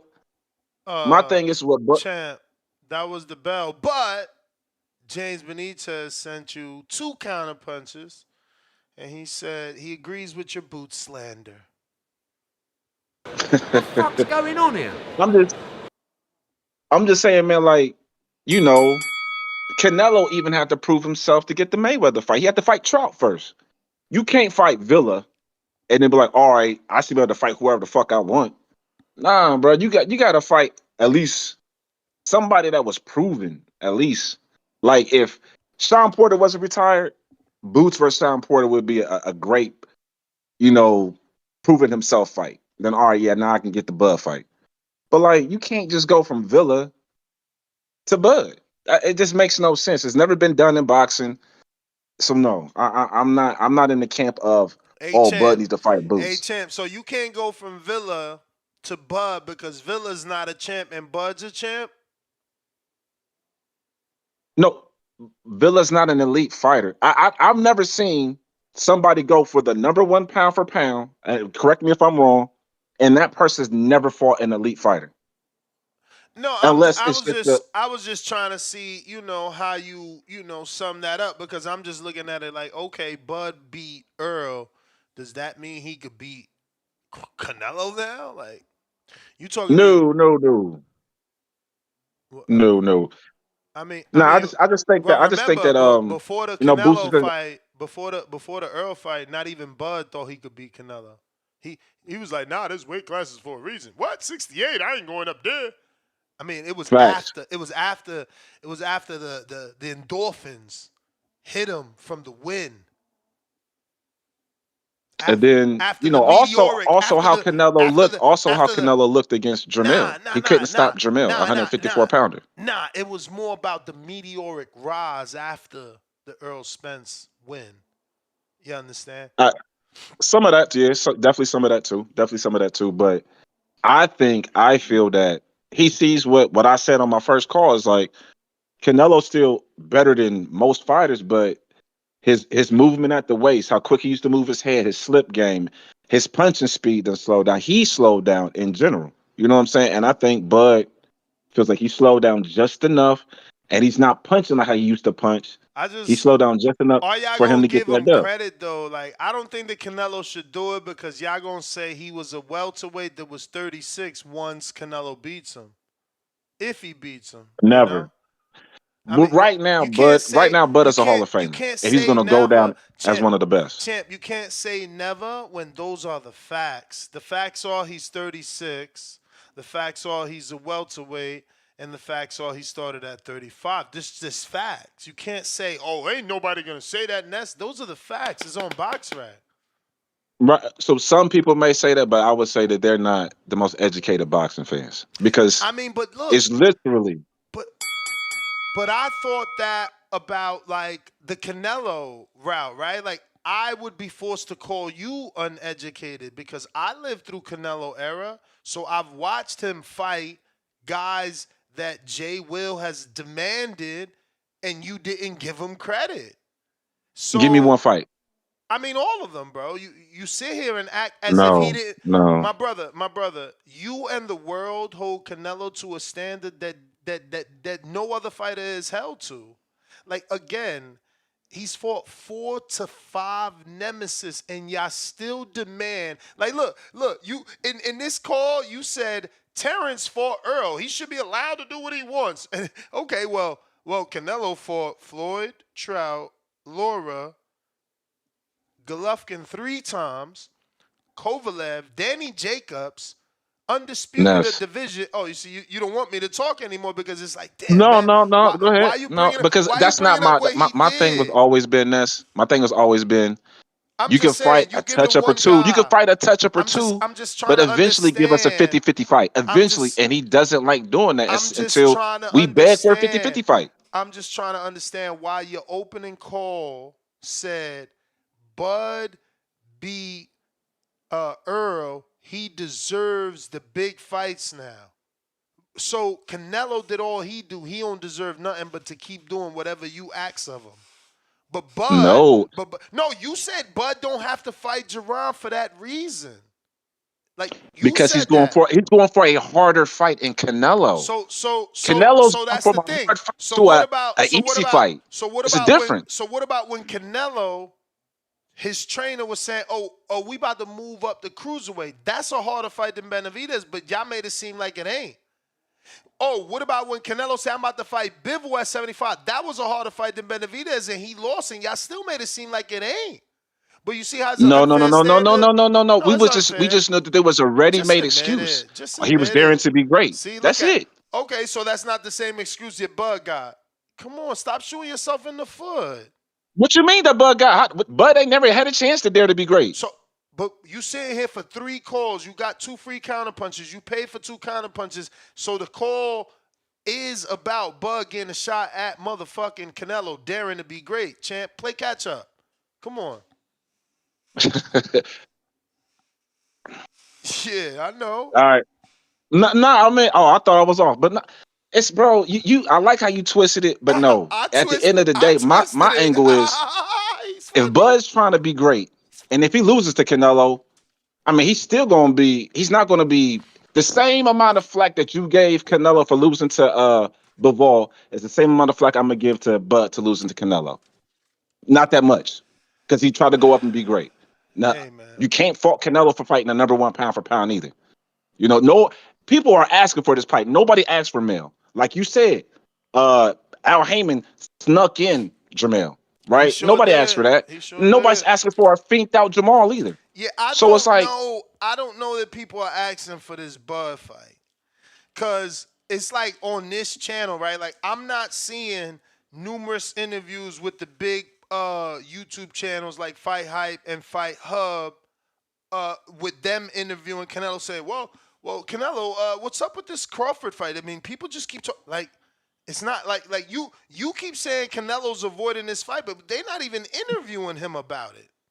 When the last time we had a actual audio video interview with the interviewee asking Canelo about Crawford, my friend? Like the fight might be bigger for you in your head and big for me, but the people in the field, they not the Sean's and Tails. When the last time Sean and Sean and Ron from Fight Hype, when the last time they asked Canelo about this? Like, when the last time Marcos asked about this? Has Pro well, I Box know had Canelo on Roy it? Jones was just asked, Timothy Bradley was just asked, Sean Porter was just asked, and they all said that Bud will beat Canelo. Okay. Those are 3 boxers that was all just asked within this past week.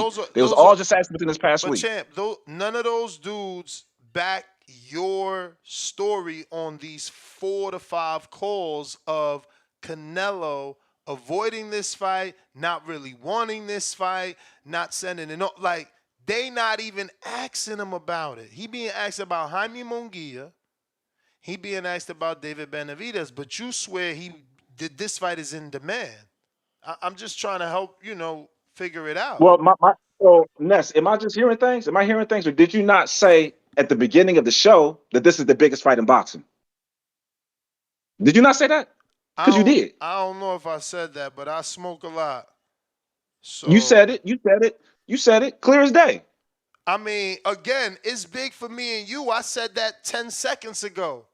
It's big for me and you. It's big on this channel, but who else talking about it? I'm just saying, why you ain't be like, oh, no, I can send you a link. Marcos was talking. Oh, I to the Breakfast Club. When Canelo was about to fight Jermell, they asked him about it on the Breakfast Club. Bruh, what month He got was asked about that, it man? again. I want to say, what month but was he that? wasn't. He has not been asked about it since the Jermell fight. I will give you that. That's all He has I'm not been asked since the saying. Jermell That's fight. what I'm saying. So we acting like this a hot button topic. No, it ain't. That's just to us is hot button. Like, you know, I don't see nobody else talking about it. You scared? You scared? You scared for Canelo? You scared, boy? My bro. Danny got a relationship with Crawford. He just was recording Crawford play flag football with Dez, whoever the fuck, and then go play basketball with him. There's nothing more than I want than for Canelo to give Crawford the shot because my team gets A1 access. So you are sadly mistaken. You still scared for Canelo? You still scared for Canelo? It's okay though. My bro, I'm sorry. Did Kovalev knock Canelo out and put him in a hospital? Oh, the old drunk? No, the Crusher, the guy they call the Crusher because he actually crushed the old shit. drunk. No, the old drunk did not. No. Did Bivol do it? Another 175-pounder that does not walk around at 175. Did he kill Canelo? Are we looking at the spirit of Canelo or what? No. You just scared of Canelo losing to a smart. If Canelo loses to a 147-pounder, his legacy is in shambles. You know this, and you know that. I ain't been on camera damn near all show. Let's get this straight, y'all. He's saying if Canelo loses to 147 pounds, his legacy is over. I thought he did that already. I thought Floyd beat him. I gotta go, champ. You can't keep getting not as free a 168-pounder. Cut it out. You can't keep getting free time to say ridiculousness like this. You know what I'm saying? Like, obviously, he already fought and lost to a 47-pounder. Champ, what's going on? It's the inevitable. Hey, what's up, Ness? Man, nothing but appreciations, man. I've been trying to get to the show for a minute. It's inevitable. It's D-Block, D-Town, D-City, D-Ville, Baltimore. Facts! My brother. The Zone is the greatest app you can get. Fuck Al Heyman. He fucked the Espinosa and him. They fucked the fucking money, man. They should have said, thank you, The Zone. We want you. Let's go over there. Let's make this shit happen. Let's bring all of boxing in one umbrella. You know what? It's called pride, and they don't learn. They do not learn. They want to keep on fucking other people's money, and this time Amazon don't play with money. They actually want to make money. So give me Wahid Davis versus whoever the fuck you want. The pay-per-view numbers ain't gonna go up there if it ain't Devin Haney. And I'm gonna give it like this because it's been a minute since I've called, Ness. It's been a minute, and I'm telling you right now, Wahid Davis for what he asked for, 2 Ferraris. To be in front of his house, apartment, whatever the fuck you want to say. That was the biggest pussy move you can ever say from a hype job ass, Mr.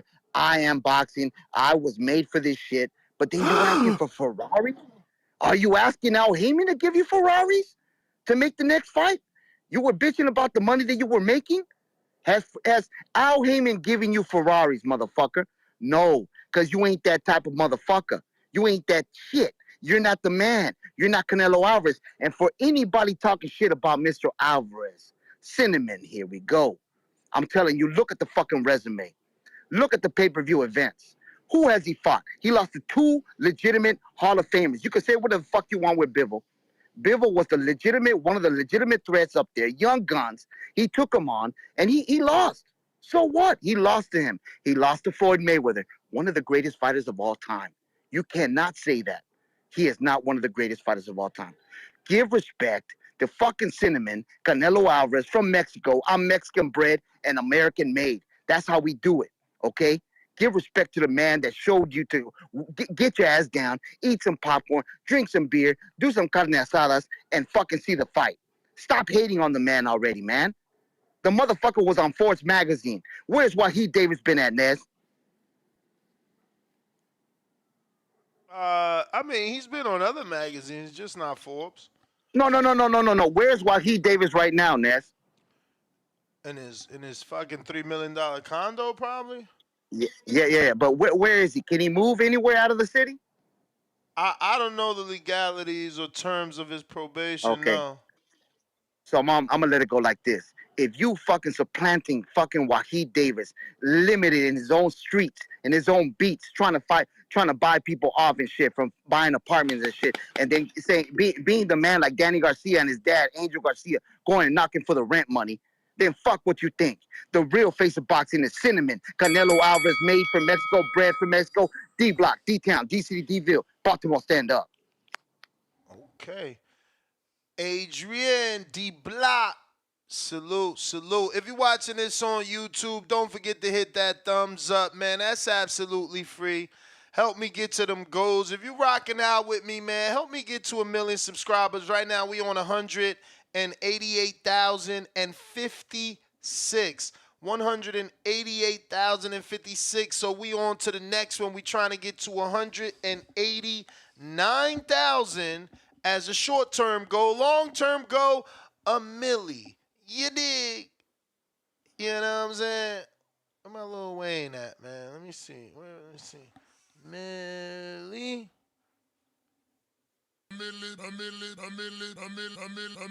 Yeah, help us get there. Leo, Houston, what up? Talk to me. What up, Ness? H-Town in the building. Let me say it one more time. When Canelo fights Jamal Charlo, that's number 9 undefeated seeded champion on his resume. Win, lose, or draw. He's faced number 9 champions that are undefeated. 9. Win, lose, or draw. That's point number 1. Old boy talking about he could have knocked down a 154 pounder. He's losing his skills. Well, in that case, let's just say Jermell ran from 140 pounder because Canelo started at 140 pounds last time I checked, Ness. He's the little guy coming up fighting all these big guys. And now he said that he don't fight no 50-50 fights. Wasn't Floyd, he was, yeah, you're right. It wasn't a 50-50 fight. He was the underdog against Floyd. Against Golovkin, it was a 50-50 fight. Against Kovalev, it was supposed to be a 50-50 fight. I mean, Bivol, if you watch boxing, it was supposed to be a 50-50 fight. Not on the with the betting odds, but if you watch boxing, that's supposed to be a 50-50 fight because Bivol is a monster. You know? So I mean, I don't know what this guy's talking about. Like all this like slander on Canelo. So hey, with Canelo, like I said, he fights Jamal. That'll be number 9, win, lose, or draw. And if he wins, that means he's beating 7 undefeated sitting champions in his career. Not only that, what's up with this talking about Bud having to fight Boots? He don't got to fight Boots. Bud's trying to move up and make money with money fights or legacy. So he's either going to fight Tim Tszyu or move up and see where he fights at 160, either Jamal, whoever's left. And that's it, man. He don't got to go down to fight Boots unless Boots starts getting accolades under his belt. Because he don't got the accolades, and he's just coming too late in Bud's career for him to risk it. That's like if we shame Floyd Mayweather every day for ducking Thurman? No, because we're like, no, Thurman was too late. It was just at the time, you know. So in that case, then we should just call Floyd a duck because he ducked Thurman because Thurman wanted him. But hey, it is what it is. This timing. Now I don't know what this crazy thing where people are also saying that Bud's gonna beat Canelo. Nah, man, if he beats Canelo, it's gonna be like Shakur versus old boy that he just fought. He's gonna just stick and move, and he's gonna have to run because he's not gonna exchange with Canelo. If he exchanges with Canelo, Bud's gonna get knocked out. And I'm a Bud fan. Bud's my dude. But man, that's not gonna happen, man. If he exchanges with Canelo, he's gonna get knocked out. And that's what's going to happen. Then we're going to just say that Bud was a high job. Canelo's picking on a little guy. It's a lose-lose situation for both fighters, other than financially, because Bud's going to get a big check. But other than that, man, I mean, I would watch it because, I mean, come on. Everybody loves a spectacle, but it's not, to me, it's not beneficial for either fighter other than financially. That's all I got, Ness.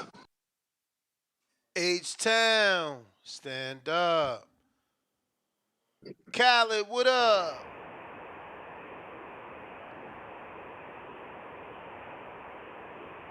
Khaled.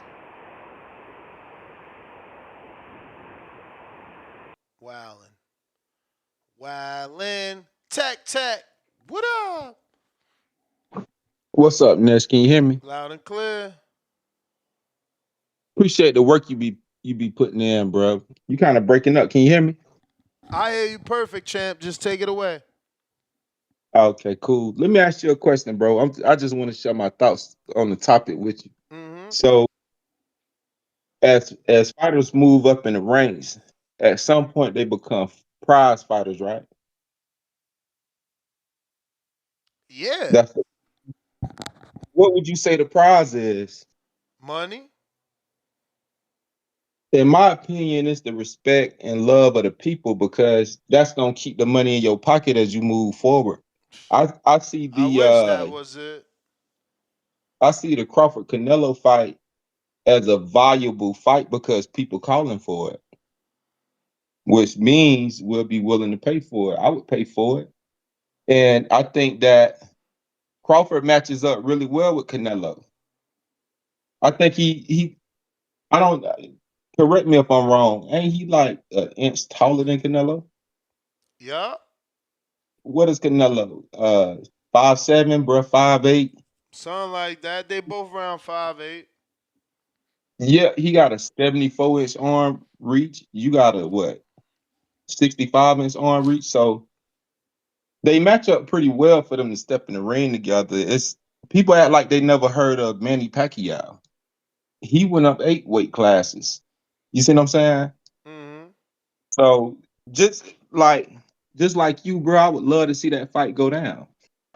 And obviously, a lot of people want it. It's like Bruh said previously, it's been some stars commenting on it and who they say would win. To be honest, it's overwhelmingly been for Crawford. It's a lot of Crawford supporters that saying they feel like he'll box bro ears off. You know what I'm saying? I wasn't able to comment on the topic this morning as far as Javante Tank Davis. You know what I'm saying? And him asking for 2 Ferraris and you know what that whole situation meant. But I would say it's obvious if you give a nigga an inch, they gonna try to take a mile. You feel me? He just requesting that shit because he can. It's simple. They could tell him hell no, but he'll still sit at the table because it's a lot of money on the table. And out his own mouth, he said that's what he fight for. You know what I mean? He don't fight for legacy. He don't fight for belts. He fight for the bread, so he don't end up in a welfare office. So I feel like that fight can happen 2024 with the Sheik being behind it and funding it or whatever. You see what I'm saying? But that was my take on it, brother. It was just simple. You know what I'm saying? I think it's a good matchup, and I feel like how serious Crawford is as a fighter, how serious he take the sport, he got a fighting chance to beat Canelo. You feel me? And if you look at anybody, if you break any fighter's record down, you will find holes in their record. I mean, it's instances where they say Crawford was dropped. It's fights that Canelo had where people felt like he lost. You feel me? But he got the nod. So, any given Sunday type shit. But that's my call, bro. Appreciate your time.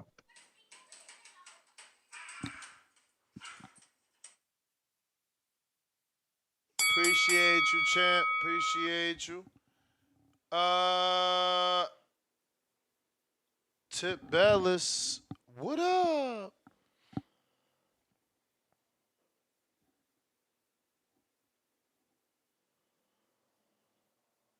Yo. Yo. Is it background? Is it background noise? Nah, you good. All right. Yeah, man. Can Bud conquer Canelo? Yo, what's crazy? I don't want to entertain this fight, but what I'm saying, like Sean and everybody else, I can actually see Bud moving up and beating Canelo. at 168. Just the reality of it. I mean, he's got the skill set to do so. Uh, you know, the question is, can he take Canelo's power? You know what I'm saying? Like at 168. You know, but then again, it's also a question of can Canelo land a big shot against Crawford? You know what I'm saying? It's not too often we see Crawford get clipped with a big shot. I do want to see, I was thinking about it earlier. A fight I do want to see, you know what I'm saying, if Crawford does want to move up, I think it'll be a challenging fight, is Terence Crawford versus Jaime Munguia. I think Crawford versus Munguia is a good fight to make if Crawford moves up to 68. I mean, they're both chasing Canelo right now. They're both arguably big fights for Canelo. You know what I'm saying? Another Mexican. You know what I'm saying? And then you got the green print. I think that makes for a valuable fight. You know what I'm saying? Especially for a winner to face Canelo. It's just something to take into consideration. And also, Ness, I don't know, man, but I just heard some big news. You might want to tap in over at Clearwater, Florida. I'm just saying. Do you think that fight you just said, what you said, Crawford who? Munguia. Is that bigger than the Zoo fight or the Charlo fight? Hell yeah. I'm talking Crawford, Charlo, Crawford, Zoo. Crawford, Charlo, Crawford, Zoo? Yeah, is Crawford Munguia bigger than Crawford, Charlo, Crawford, Zoo?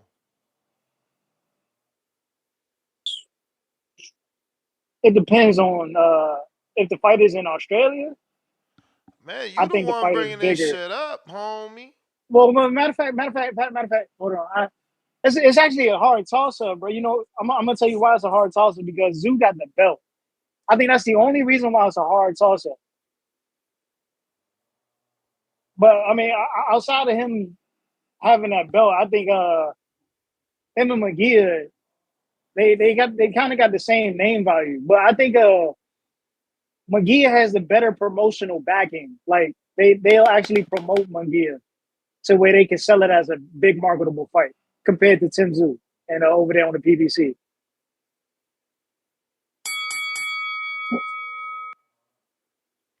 Champ, appreciate you. Counterpunch, Rex, Delaware. Yo, what's happening? What up with you? Ain't a whole lot. It's your favorite Delaware. Woo! I don't even want to be in Delaware. It's cold. It's cold over here, brother. Where you at? You still in Florida? Yeah, I came to Florida, man. I had to escape that damn cold in Vegas. It ain't cold in Vegas. What? Bro, that's what I thought It's too, cold man. in Vegas? Man, fuck yeah. It gets super cold, bro. I don't understand that, Doug. Nah, Every man. time the Vegas is on fire over there. If you ever remember, like, if you old like me and you watch movies, you always seen movies where motherfuckers dying in the desert from the cold. And now I know why. My brother, it's freezing, bro. No, I'm not playing. It's freezing out there. And when I drove out of there, it was -5 degrees in Arizona, bro. So it gets fucking. Yeah. I'm trying to tell you, it was snow on the ground. All right, let me ask you.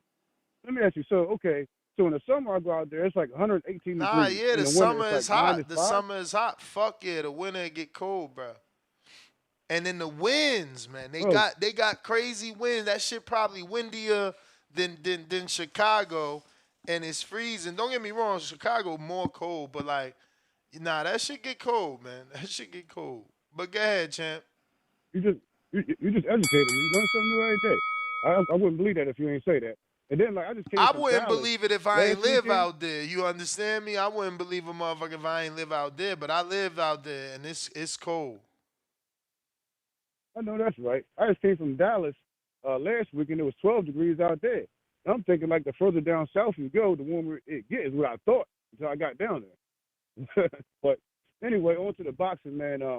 I agree with Sugar Ray. I think if anybody can do it, it is Crawford. I mean, skills pay the bills. You know, weight does make a difference. I agree with Tip on this one. Like, it's all about if he can take his punches. You know what I'm saying? But you got the skill set.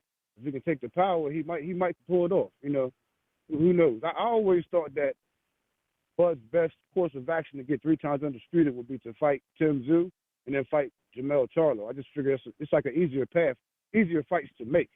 Is what I always thought. But I feel like going to Canelo Alvarez is going to be harder to make, more weight classes, you know. But I do believe Sugar Ray. I mean, if anybody can do it, it is Bud. But I wouldn't bet the house on it. And it's coming from me. Like, Bud is my favorite welterweight. He's been my favorite welterweight since he beat Gamboa back in the day. And yeah, gotta be realistic. I think Canelo probably wins that fight, but if anybody can do it, it is Bud. He's got like a different amount of confidence, man. His confidence level and competitiveness is on a whole nother level. So if you couple that with the skills he has, he might be able to pull it off. You know, that's what I think. But I always felt as though he probably should go the Tim Tszyu route and then fight Jamel. I feel like those are just easier fights to make. That's what I think. So, yeah, I mean, let him try, I guess, you know. But I feel like, you know, David Benavidez deserves that shot over anybody else. So I feel like I don't want that, like a Bud Crawford fight to come in the middle of that. If he's going to fight Crawford and David, which would be a big deal, then cool. But if I had to choose, it's like you said, nobody's really clamoring for this fight besides, like, the hardcore fans. Everybody's clamoring for the Benavidez fight for a long time. So if I had to choose, I'd rather David get that shot before Crawford. Unless we can get them both. And, like, what are the chances of that? All right, baby. That's my call, man. Appreciate you. Shout out to the Boxing Voice. Like, subscribe, and I'm out. All right, champ. Rex, Delaware. We got Counterpunch, Khaled. Yo, bro, how you doing? Straight. Hey, bro, quick question. I mean, I want to make a couple statements, and then I'm gonna ask you a question. I want your input. Cause I don't want to call in and like be like a dead horse by saying the same thing. I just want to make a few statements though. You know, what's the gain that Mr. Alvarez gets by bringing up another guy on his 3-fight deal with PBC, like a smaller guy? Like, what does he gain? Finances, man. Finances. But he get paid regardless. His finances will probably be greater with David, and we know that he shouldn't fight him next. The finances could be potentially greater with Jaime Munguia because potentially, like you said, potentially, but it ain't guaranteed, right? Like, more people, you know, respect Crawford in the boxing world. Maybe that fight with Jaime is big. I won't downplay it because remember that Canelo and Julio Cesar Chavez, which is obviously a way bigger name, son of a legend. Jaime, that was $1 million. Yeah, but Jaime is not that. He's not the son of Julio Cesar Chavez, bro. He's just not. Just because he's Mexican don't mean they going to do the numbers that Canelo Alvarez, a rare, white, red-headed Mexican versus the son of a legend. Like, don't downplay Mexicans as some dumb fans that's going to buy anything. Like, they bought Julio Cesar Chavez Jr., you know, his son. That's his son. And they bought Canelo. Like, people try to make it seem like that was just a bullshit fight. Not for that demo. I got you. Are we prepared to say that if this fight happens, as a community and you, Ness, are we prepared to say that if this fight happens, and when Mr. Alvarez win, that this is the biggest win on Mr. Canelo Alvarez's resume? Are we going to say, yo, no, this is his best win? Or are we going to call and say that, no, he just beat a welterweight? Because on paper, yeah, that's what I'm afraid of. That's what I'm not only. I told one of the callers, I said, look, not only are they going to say he a welterweight, but he also 36. Oh, Canelo fight. Oh, right. They doing it to Haney right now. That's what I'm saying, bro. Like, it's a lose-lose. He's the most scrutinized athlete in boxing, fighter in boxing right now. Out maybe Tank, but right now it's Canelo. If he win, yes, it's the finances, bro. But yes, it's a great. But he got paper, so it's like, bro, this would be his best win paper-wise, and all people will call in and say is like, yo, he fought a welterweight. He brought up a smaller guy. He brought up an old guy that was past his prime. Nobody gonna give him credit that he went in and beat the number 1 pound-per-pound guy. You know what I'm saying? Coming off the biggest win of his career. Nobody gonna say that. Nobody as a community. A few people gonna say it, But it's like, yo, are we gonna say that? Because if we ain't gonna give him credit, then why would I fight him outside, bro? I can get money, bro. It's more money with David. Even if I don't get it on the second one, I can get it with David. Like, I don't get nothing, and you not finna beat me. So I would ask the community, are they prepared to say, hey, nah, that's Canelo's best win? Because on paper it is. I beat a two-time undisputed champion, like that move, like pound for pound guy. Are we prepared to say that? If not, then let's like leave it the fuck alone, because motherfuckers can get money. But that's my call, bro. Thank you.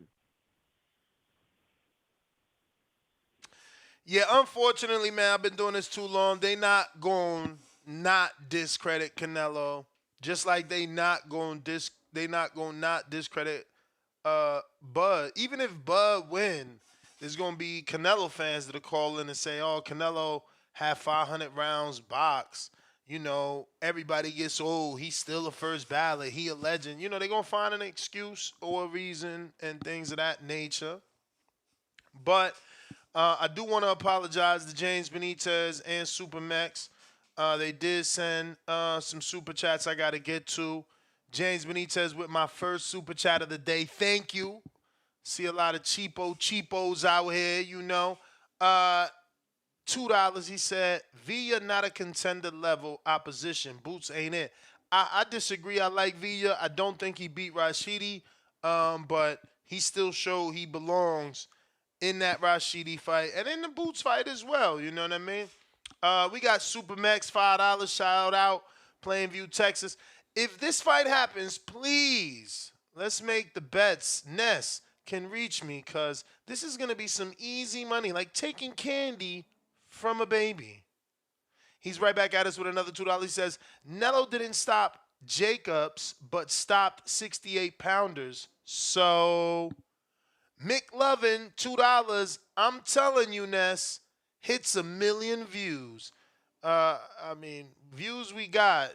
We certainly want 1 million subscribers, unless you meant the Canelo and Crawford fight. And then, yeah, I do think it does 1 million views, but they would prefer to do 1 million pay-per-view buys. We got James with another counter. Salute to you. Let me go ahead and drop the dub. That's full cash apps.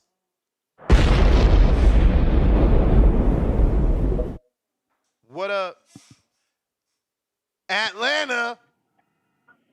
Yo, Ness, man, I think you might have been spoke on something, man, for a change, man. You said that Bud was contemplating 168. I think he was only contemplating 168 because he said David Benavidez was too big. He ain't never say nothing about Canelo. He always thought Canelo was possibly food. And you gotta think about it for yourself, man. He could definitely conquer Canelo. Shout out to Tip Bayless for being honest, man. That cheerleader shit I was saying about you earlier, I'm gonna take that back for a day. But the shit with Canelo, man, motherfucker with 2 knee braces on, motherfucker struggle winning against goddamn Triple G, struggle winning against goddamn Ryder. He was expected to do way better in both of those fights and shit. End of the day, man, those 500 rounds or whatever, man, those are gonna be excuses, but he's falling from grace slowly, man. He really is. While Bud, even though Bud's 36, he's still elevating his level of skill and showing that because he's putting the work in, man. So I don't doubt shit that Bud's gonna do, man. I think that's gonna be easy work. We got the people in the back and everything, you know, the Venoms and the goddamn Baby Jokers, man. They my boys, man, but they chant Mexican God on boots. What the fuck that mean, man? Canelo's not gonna be stepping on shit in that fight. Just because he did that shit to Charlo, who ain't cut from the same cloth, he ain't doing that shit to Bud. I can guarantee that. And Supermax, if they make that fight, I will gladly take your money. On top of that, Supermax, man, we need to get this debate going, man, because we got all these people in the chat that love to comment and say whatever the fuck they want to say, but they don't want to contribute to the show. But we need to go ahead and call them out and put them to the stage so they actually verbalize their points, man.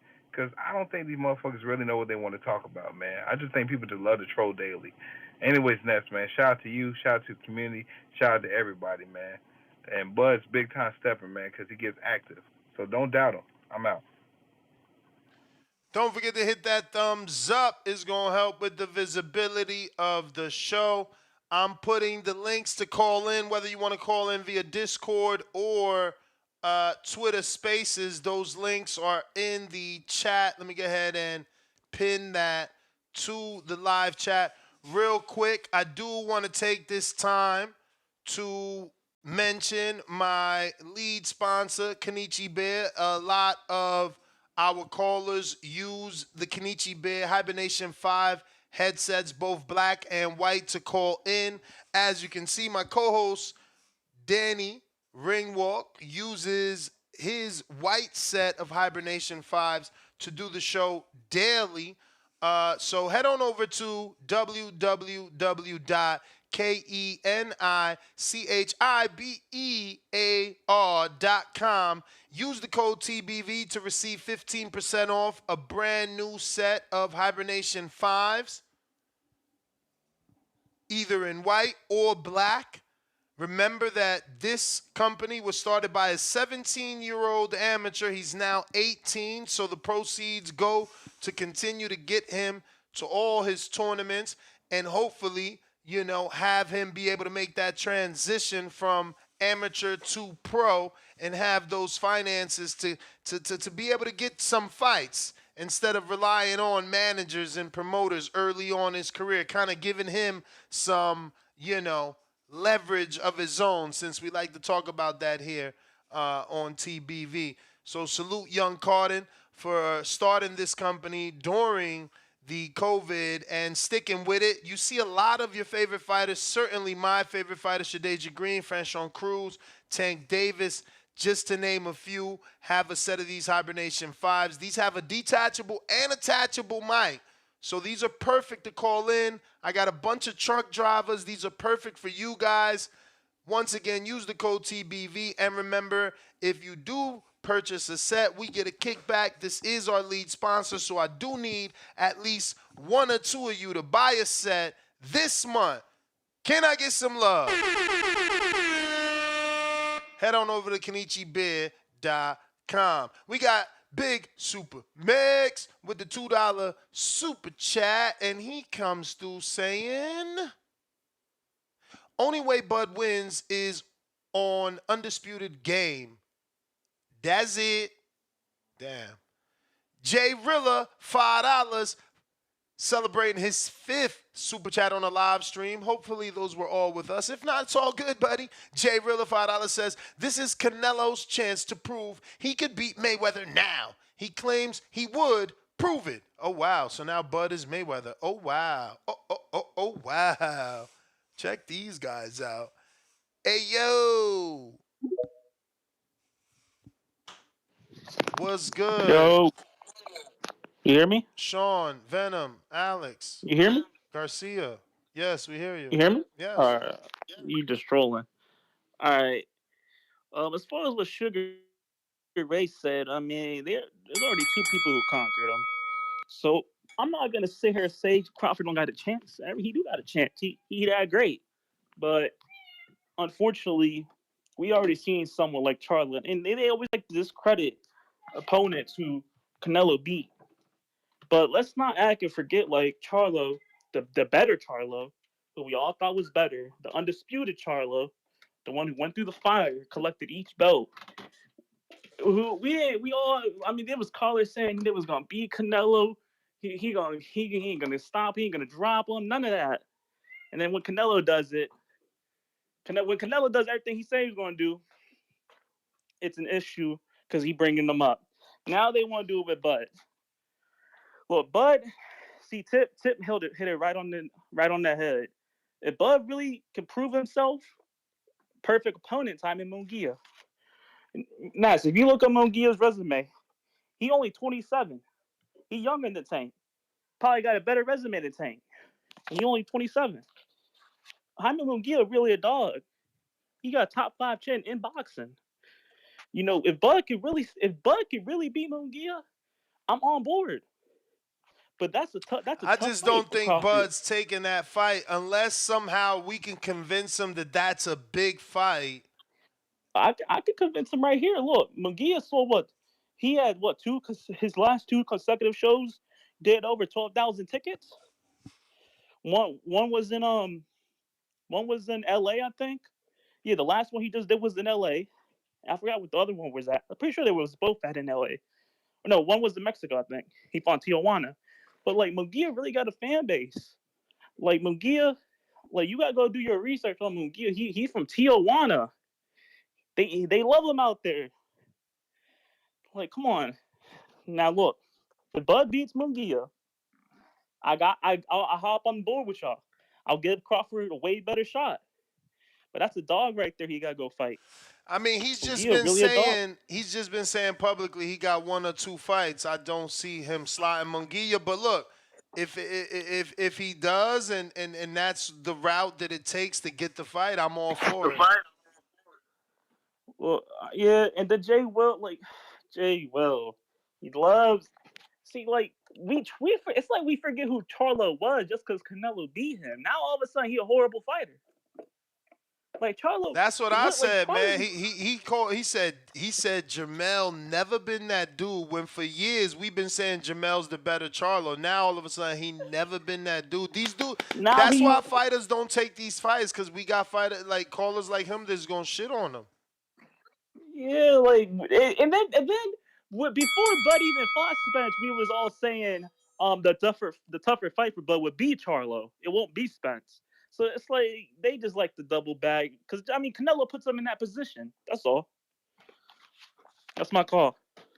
Yeah, man. That's why I'm happy. I like fighters that don't make me scramble and like make up lies and shit. Got you tap dancing and shuffling and all this weirdness, man. Timboski, what up? Yo. Yo. Ooh, ooh, ooh, ooh. I've been in the trenches waiting to even jump on Peter Dobson's head. You get me? I'm taking it back from all the way there. Mr. Dobson, he was talking a whole load of shit. It was a great interview, though. You get me? It's good to hear from the underground guys that we don't really, not too many people, not too many hardcores know about. You know what I'm saying? Peter Dobson is undefeated. I want to give him his respect. But he was talking a whole load of shit, saying that he'll be.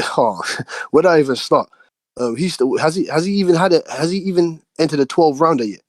And he's talking all that shit about Conor Ben. And that Ace guy, I had him on my hit list as well. Ace or East or whatever his name is, ACIE, whatever your name is, talking about we're gonna be up Egg Ben and all that. Shut up, man. Shut up. He got exonerated. The same as Baumgartner, exonerated. I don't want to hear bullshit. Oh, why can't you fight in the UK then? Because we're still waiting for the appeal to come back. That's why I've had to explain this over 50 times. So stop with your bullshit.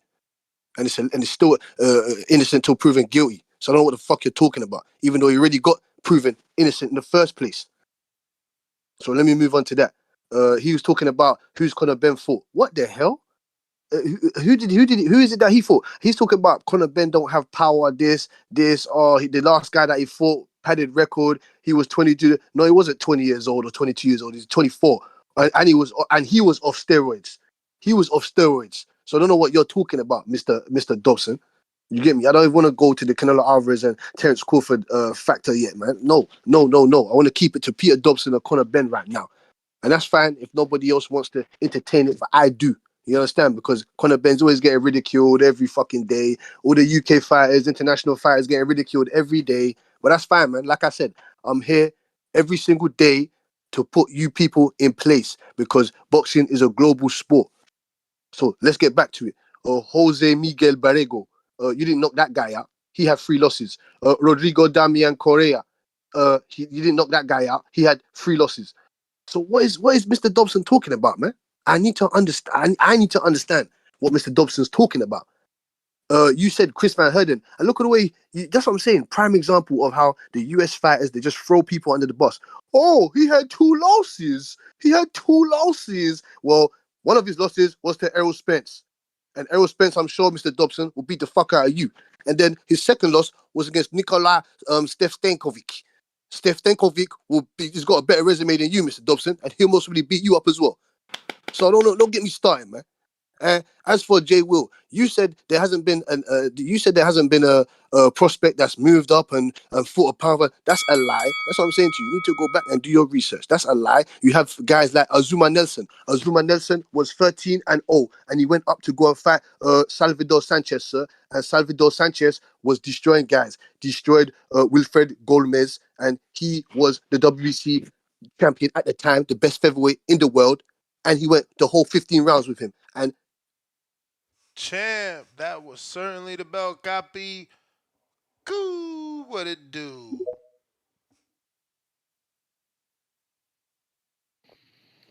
What's going on, champ? What's going on? What up with you? Shit, man.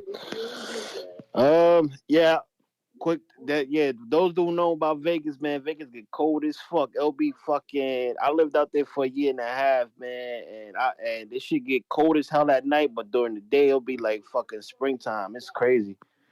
But yeah, man. This I don't see Crawford be. It'll be an interesting fight because Canelo is a small 68, man. So like he is like 5'8". He's just fucking. He's built like a tank. So I just don't. I don't see fucking Bud beating him, bro. I'm gonna be honest with you. I mean, it'll be interesting because they're around the same size, but in the sense where the height wise, you know. But I just don't. I don't. I just feel like Canelo's been there for so long that I just don't see Bud being able to hold that, withstand that shit. You know, he got touched by Gamboa. And I know we pushing the fight because we want to see greatness fight greatness, and that's all good and all. And as a fight fan, I would love to see it, but I just don't see it as a reasonable fight. You know what I'm saying? Like, I really don't see that fight being as great as we think it is. You know, um, like, and then with the Canelo Mongia shit, like I don't know if they're gonna feed him to Canelo, man. Like I feel like they're gonna wait for him to potentially beat Floyd Mayweather's record, and then they might try to use that tactic to sell that fight. You know what I'm saying? Because that's what they was trying to do with Ramiro Gilberto Ramirez, and he fell short with Bivol. But you know, and now this is the only guy that they have that's still undefeated, and I feel like they're gonna try to use that 50-0. You know how De La Hoya always fucking holding that 50-0 record over Floyd's head. So I feel like that's gonna be a selling mechanism for him. So they might hold that fight for later on down the road. Um, but yeah, man, I mean, I think that Bud just needs to focus on Zoo. See if that fight could happen over there in Australia. That would be a big bag for him. You know, win that title and then potentially fight one of the Charlos. You know, the smaller Charlo. You know that beef. He already called them out. That'd be a great fight. And I know you, like you said, Ness, that he only got potentially 2 fights left in him. But I'm sure for like if the money's right, he'll fight. You know, he'll get that. He'll come out of retirement. So if he goes out that way. And I mean, what Charlo got? No, Charlo. Yeah, Charlo still got the belt at 54, right? Yeah, he got a couple of them. So that just go to 54 and become undisputed at 54. That's your legacy right there. You know what I'm saying? So that's the route that really makes sense to me. Not going up to 68 and fighting a guy that not that it's gonna hurt you if you lose because you went up to 68, but at the same time you can make bigger noise at 54 and 47. But that's just Champ, the bell, Houston, Huang, what up?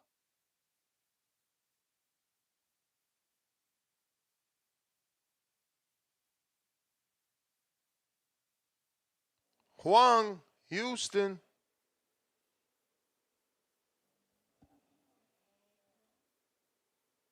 LV. TBV, how it sound?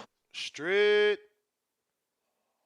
Man, Canelo Crawford, I think this definitely a huge fight in the sport, man. If not the biggest. Crawford doing what he just did with Spence. You know, big pay-per-view numbers and Canelo just being the star he is, I definitely think it could be a huge fight in the sport. But at the same time, I think Crawford may be biting off a little more than he could chew with this one, man. I never seen a guy jump up 3 weight classes, and be successful like this. So it's gonna be hard for me to just go with Crawford in this fight. You know, as far as on a skill set, you know, that's why he's number one. You know, we clearly see he's all around better boxer than Canelo as far as what he can do in the ring. You know, the switch hit, the power in both hands, the IQ, and all that. But like I said, the three weight classes is just a lot to me. You know, I think that's crazy. You know what I mean? So, you know, I'll pull for him, but I just don't know if he could be successful against the undisputed guy 168. But and I remember leading up during the Spence fight, you know, some Crawford said, you know, he always said he respected the weight class. You know, I think the Canelo name was getting brought up to him during the build up, and you know, one of his things was, you know, he respect weight classes, and he wouldn't do that. You know what I mean? And after the Spence win, I think a lot of the blowback from the fans saying, you know, trying to discredit his win, you know, with Spence, you know, with the surgeries and all the crashes, you know, just trying to discredit, you know, his biggest win. And he may have seen that, and you just made him want to just go for greatness yet again. You know what I mean? So I can't really knock him. And, you know, he been one of those big paydays, you know, being on top rank all the years, wanting that Pacquiao fight, never able to get it. You know what I mean? So I can't really knock him if you want to try to get that Canelo fight. You know, another huge payday, man. You know, something that these fighters be fighting for. You know, that big payday. You know what I mean? So, like I said, I just think it may be a little more than he could chew, biting off a little more than he could chew with this one, man. But you know, I definitely a pull for him. Hopefully, he could get the victory, but I just can't see it happening. You know, three weight classes is just crazy to me. But you know, damn, I forgot what I was about to do. I don't think welterweight Bud to be successful against, you know, with him being in the pocket, knocking out guys out, stopping them. I think he'll back to 140 Bud, or even the Bud we seen against Prescott. You know, that's been so long ago. But I think against Prescott, it was a last replacement. You know, who jumped up, and you know he outboxed the guy. You know, basically just kept it safe, played it safe. You know what I mean? I think he had to go back to that style against Canelo as well, man. So, you know, I do still think, you know, he's the pound for pound guy, the best guy in the sport, and still, you know, like I've been saying, the modern day Sugar Ray, and I ain't talking Leonard. You know what I'm saying? And speaking of Leonard, you know, all time great, the leader of the Four Kings. You know what I'm saying? Beat all the guys in his era. All time great, man. I ain't taking nothing from him. One of the best boxers we ever seen, but at the same time, he is the same guy that had Mikey beating Spence. You know, had Mikey Garcia beating Spence. And we all seen how that played out. So, you know, people could take it how they want, but I'm not gonna just go off just because he's an all time great and just think he's right with this one. You know, I think this just three weight classes is crazy to be successful in, man. But like I said, I'll be pulling for him. And it is a huge fight in the sport. Huge fight in the sport, though. I definitely think it'll do a mill.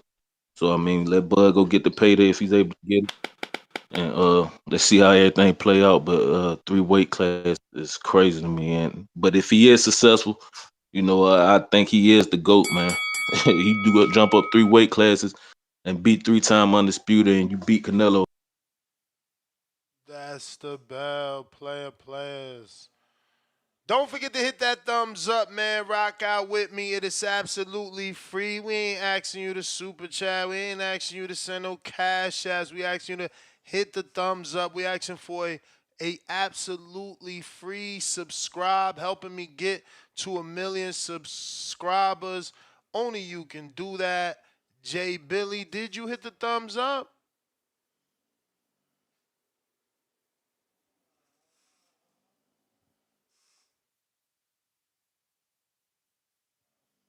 Check, check. 1 2 1 2. Huang in Houston back for business. What is this? Yo, TBV, you there? Mike check, we hear you. Man, fucking Kazakhstan internet fucking killing me here, dropping me all the time. Yo, so let me chime in first, and it's in relation to the topic, right? Because I couldn't get the fucking internet on the other show about that Al Heyman shit. Before I forget my train of thought. So yo, I was thinking about it, right? Why he be hating on Saudi? You know what I'm saying? And the thing is this. Al used to be like a music, promoting, putting motherfuckers in concerts and shit, right? In arenas and shit, right? So he probably got a great relationship with these people and he want to make them money. You know what I'm saying? I be thinking in my mind, why he be in Minneapolis at the Armory and shit all the time. Fuck, probably did fucking little rap shows and rock shows and shit there, right? So that's why I wanted to say the other day I couldn't get in. That's why I think Al don't we want to fuck with Saudi. Because he want to keep making money with who he make money with. Ain't mad at him, but that's just my opinion on that. Now, check this out, Ness. This is what I and this ain't no fantasy vision. I think this is really what could possibly happen, what Al might be able to do, right? So you got Bud versus Charlo at 154 first, right? But the contract is for 2 fights. Bud Charlo, and for Bud to fight Canelo after that, and they're gonna give Canelo a tune-up because they know Bud gonna beat Charlo. So they're gonna give Canelo a tune-up while Bud fight Charlo. Then for Bud to meet for Bud and Canelo with Charlo Zoo as the co-main. What you think about that? Yeah, I don't know, man. I mean, anytime we do big fights like that with undercards like that, it's kind of a fantasy. We only seen Turkey Al Sheikh do, strong undercards like that. I mean, obviously we seen some good shit in the past, like back in the day with Mayweather, Canelo, Danny Matisse, but I don't know, strong It's the first year undercards. of Amazon Prime. They gotta come out hard. Like A-Bomb JG, we coming out hard. Yeah, no, I mean, Think about it. it'd be interesting to see, interesting to see. But I think if the fight does happen though, I'm not gonna. Before I'm be honest, man. I ain't think Bud would have had a chance, right? But man, for me, the Charlo, the riders, it's making me feel like I don't think Bud will knock him out. That knockout streak ends against Canelo, right? He'll go the distance and he'll win in decision, right? But yeah, I don't see the knockout. But before I didn't think it would happen. I was like, man, Bud can't handle that dude, right? But man, it's like more and more. It's almost like the man ate 10 boxes of Wheaties that night, and like you said, afterwards he had that endorphins going. You know, that's why I was like before, no, but now, yeah, you know what I mean. So, yeah, man. Ooh, somebody else had a great call. I was gonna say something, but I forgot. Hey, ain't no killer out here. I'm stressing out. No Hardin. Damn. CBV. Damn, they doing you dirty in Kazakhstan. Where my Kazakhstanians at, man? Yo, link up with my boy Huang in Houston. He out there, man. We need that lettuce, man. Get him that them Cabbage Patch Kids. Fats, what's up, baby? You made it, baby. You made it. Yo, they out here saying you ain't no Tank fan because I had read your tweet and I'm like, damn, yo, Fat's a Yeah. Tank fan and Tank did all that shit. You know what I mean? They talking about, nah, he ain't no Tank fan. You is a Tank fan. Oh look, oh that. I need you to get me a full wing and fries. Right, you in Florida, right? I need you to get it in Florida, bring it all the way to Baltimore. But peep game, it cannot be cold. If it's cold, the fight is off. I don't understand this shit, man. Me I neither. really don't. I don't. I don't understand this shit. At first, it was he an email chant. He got all the belts. Now I don't want no belts. Now, in order to talk to me, you got to give me 2 Ferraris. One black, the other one white. This shit crazy. I say, Tank, what you mean by that? Exactly what I said, bitch. I said that. I started laughing so hard, like, yo, oh my God, that shit had me dying laughing. I said, damn, yo, you tough on him, but scared of Devin Haney? Like, I don't understand it. Nigga, pull up. He said, nigga, pull up. I started dying laughing. Like, I know this nigga did not just say that shit on the internet, cuz he can't be serious, but man, that shit was funny as hell, man. I don't understand, yo. I mean, he just don't want to fight him. You know what I mean? You just don't want to fight him for whatever reason. I don't know. It's deeper than rat though with Devin Haney. I don't know what happened between them two, but whoo, boy, it's deeper than this boxing shit. You get what I mean? That shit crazy. But to speak on the topic, um, I I don't want to see this fight. I don't want to see. I'm not gonna be mad if it's happening though. I'm not one of them people though. Like if it happened, you know what I mean. I'd pay for it and watch it. You know what I mean? Because I think Crawford, got the skills to beat Canelo, but they're not in the same weight class though. You get what I mean? So again, it's like if Canelo beat him, it's like what credit do he get? You get what I'm saying? It's like you supposed to beat him. He coming up 3 divisions. Like, bro, we want to see him fight Davis. That's it. I'm hearing Jamal Charlo. Like, I hope that's a rumor, but that's what we hearing. You know what I mean? I think if they was, they was hypothetically the same size, yeah, Crawford would beat him. But going up 3 divisions, I think that's a big hill to climb. You know what I mean? I'm not gonna sit here and say this dude is Superman. You know what I mean? Like I think that's a 60-40 fight in favor of Canelo, and I don't even like Canelo's skills all that good. But I'm gonna give him his props. I'm gonna be realistic. But I'm gonna have to disagree with Sugar Ray Leonard. Definitely respect his opinion. But yeah, all you Tank haters, man. All you Tank fans, y'all gotta stop, yo. Y'all gotta stop thinking y'all managers and shit. Just call that shit for what it is. You like boxing or not? You know what I mean? That's it. But I'm still catching up on your earlier show, man. Appreciate it. Appreciate you, champ. We got Tip Bellis.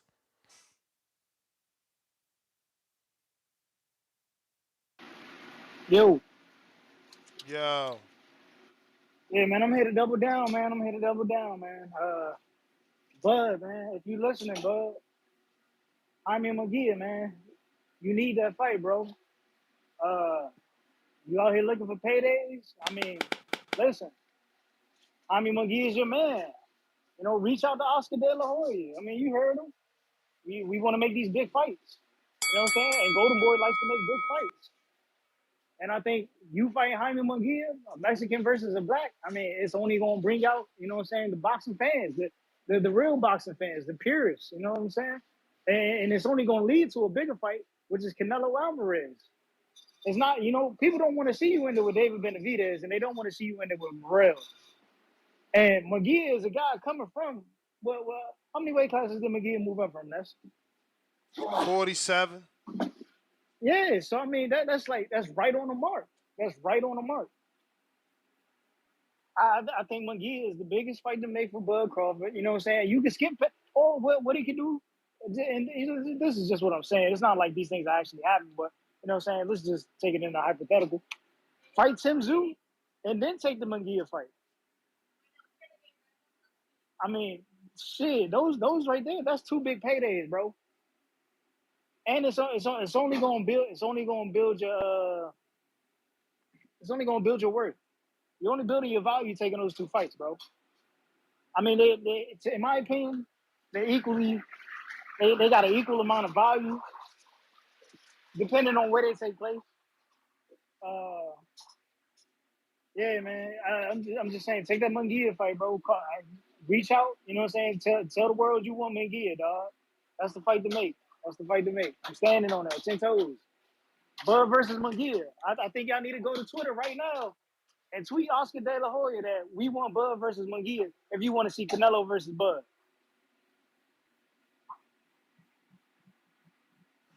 All right, champ.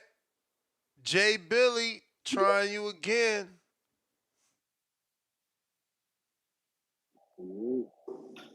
Yo. Yes, sir. Shout out to the guys putting in that work.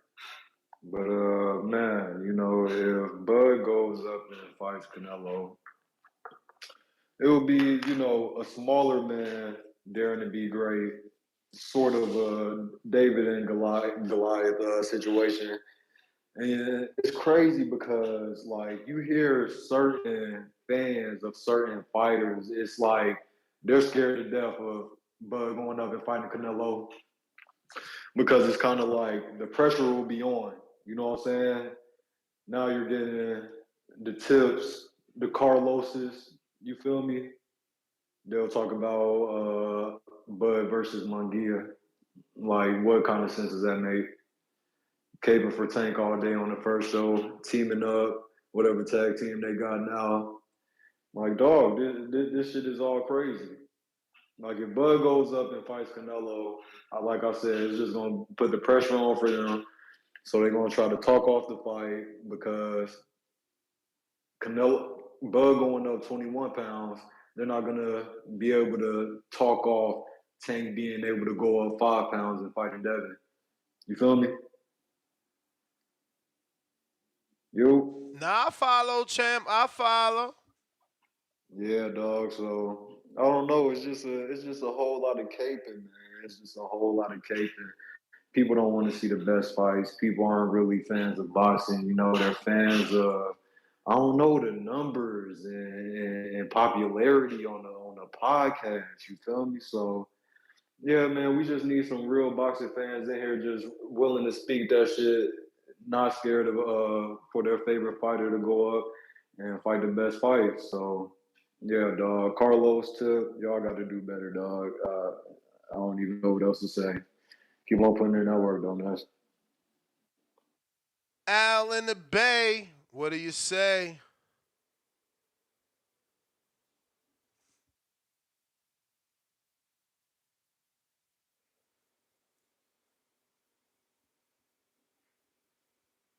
We got Leo in Houston, $2. Jay Rilla, you're dumb. Bud ain't Floyd. Bud gets hit. James Benitez, What you're. up? What up, champ? Yo, yo, yo, what's up? What's up, man? Um, yeah, man. First thing I want to talk to you about, man. Um, yeah, man. I think Bud can do it. I don't have 100% faith in him doing it, but he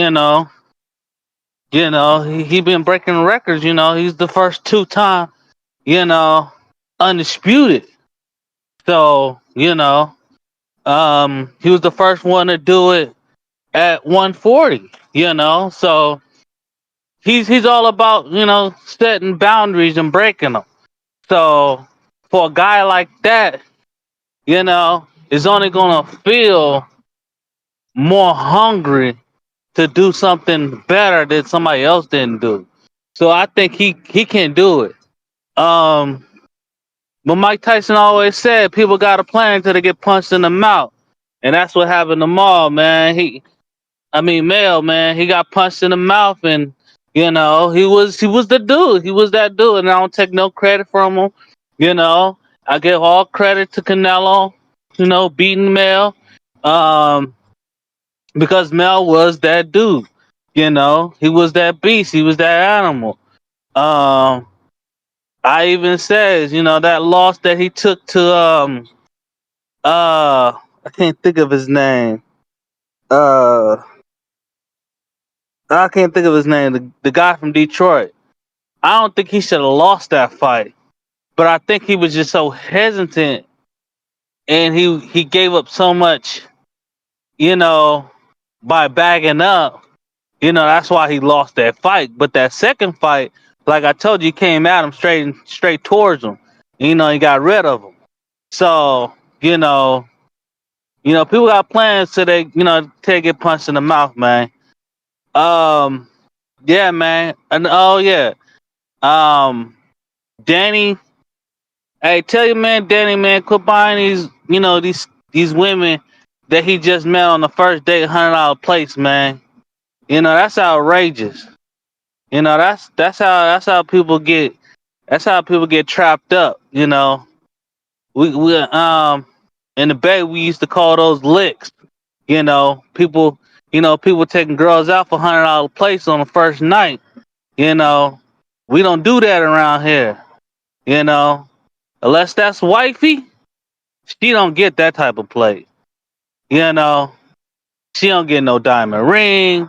I ain't paying no rent, man. You know, so yeah, tell your boy Danny stop doing that, man. That's not cool. But that's my call. All right, champ. Appreciate you. We got up next on the check-in James Benitez with the $10 super chat. Salute. Canelo won PBC Fighter of the Year award for 2023. PBC a freaking joke. Can you argue why he deserved it over David? I don't see it. Probably because they need to keep him happy. But I mean, let's see. He fought Golovkin and Ryder last year. Nah, certainly if we just considering PBC stables, I guess they maybe gave it to him for the pay-per-view buys. While Tank had two. I mean, even though you combine Tanks, he probably did better than Canelo's two, right? Or are we? Wait, 2023 was Jamel. That was like 7, and who else? And Ryder? Was Ryder even last year? Let me double check. I don't know, champ. I don't know why they would give it to him. It strikes me as strange. We got Leo in Houston right back at us with another $10. For 3 years, Canelo ducking the Charlos. Now they're trash. No one has ever wanted it. These callers, we won't be saying that. Bud wasn't even on the radar. 90% of these boxing fans said he was a hype and wouldn't beat Earl. I mean, you could call it prisoners of the moment, right? But why not capitalize off his momentum, right? It is a payday for Canelo. It is a fight that people want. I mean, I don't really know, again, how much people want it. On this channel, they certainly want it. This channel, they can't stop talking about it, it seems like. Baby Joker. Yo. Yo. Yo, yo. Can you hear me? Mm-hmm. Yo, what's good, bro? It's fight week. Mexican got on boots. If you know, you know. Saludos a todos de allá de la tía Juana. That's where fucking Monguilla is from. This fight, Ness, the great fight. If you're playing a fucking video game and you got Canelo on mediocre level, and you better wish the controller on the computer fucking dies. Cause there ain't no motherfucking way Terence Crawford is winning this shit, bro. This motherfucker has not faced a prime fighter since Igas, Velasquez. All the other dudes were washed. You know, I gotta stoop down and troll like these motherfuckers been trolling. Fucking, he fought who? Nancy fought after Igas, he fought Khan. The dude that got bodied 3 times prior to that. Then he fought Brooke, the dude that got bodied twice by Spence and GGG. Then he fought Porter, a dude that was out the ring for 15 months, semi-retired. And he didn't look that great that fight until the stoppage came. That shit was a tough fight. And then he got motherfucking Mr. Cyclops. He beat the shit out of Mr. Cyclops. And out of nowhere, he can fucking jump up 21 pounds to fight the undisputed champ. That's fucking nuts. He has the skills like everybody says, but 21 pounds is fucking crazy at the age of 36, 37, bro. I mean, you're sending that dude out there to get killed, get ran over by the Mexican boots, bro. That's it. That's all I gotta say. I don't like this fight, but if it happens, cool. I'm gonna be betting and making some money. Cause from all the calls I've heard, bro, it's a bunch of delusional motherfuckers. Have a good night, Ness. All right, champ. All right. We got Johnny Thunder. Hey, Ness, what's up? Can you hear me? Yes, sir. So, Ness, do we live in the real world or do we live in cartoon world? Tell me. The real world. The real world. So why the fuck are we talking about a 168 champ fighting a 147 pounder? Why is this a conversation at all? Because the greats did it, and the great was talking about it because he believes that, like he did it, Crawford can do it. They've gone Sugar, up 21 pounds. He went up Sugar, 21 pounds. Sugar No, he Ray didn't. Leonard. Did he go up 21 pounds? It was less than that. Well, Sugar Ray said he did it.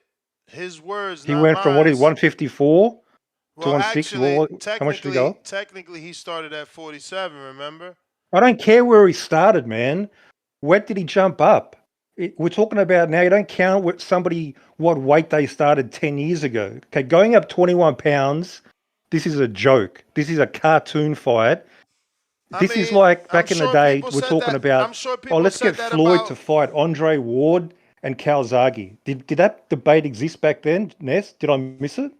Nah, Andre Ward I didn't never heard it. exist. Andre Ward didn't exist, or Kawasaki, but certainly Triple No, they G. were around when Floyd was around. What are you talking about? I When he was said, at 150. I'm talking. You asked me, did that debate exist? And I said, no, those debates didn't exist, but the Gennady debate existed.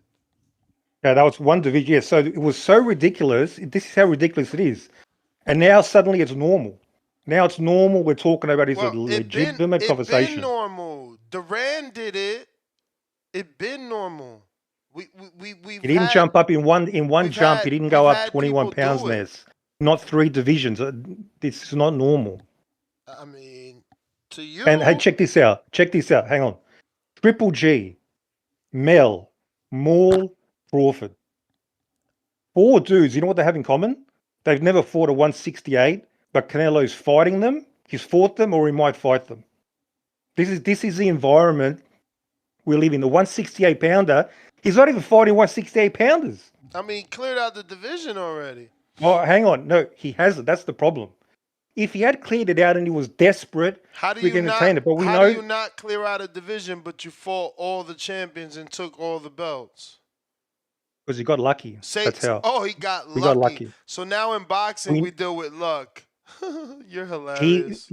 the Euro dudes, the UK, the UK cans, they lucked onto some belts, UK and Canelo went on cans. his Euro tour, and he couldn't wait. Do you know why he did it so fast in a year? Yeah. Because he couldn't wait. It was so easy. He wanted to knock them all out before they lost the belts, and he managed to do it without fighting the Mexican monster, and that's why he's ducking for his life. And we all know it's true, Ness. Let's not entertain this bullshit. And if Terence Crawford, hey man, tell legend Sugar Ray Leonard not to talk about it, and it won't be news, and maybe we won't talk about it if it upsets you. But while you're at it, tell him to tell people to not move up like he did and like Roberto Duran did, and like Lomachenko did. Just tell them not to do it because you don't want it to be done. Melvin, what up?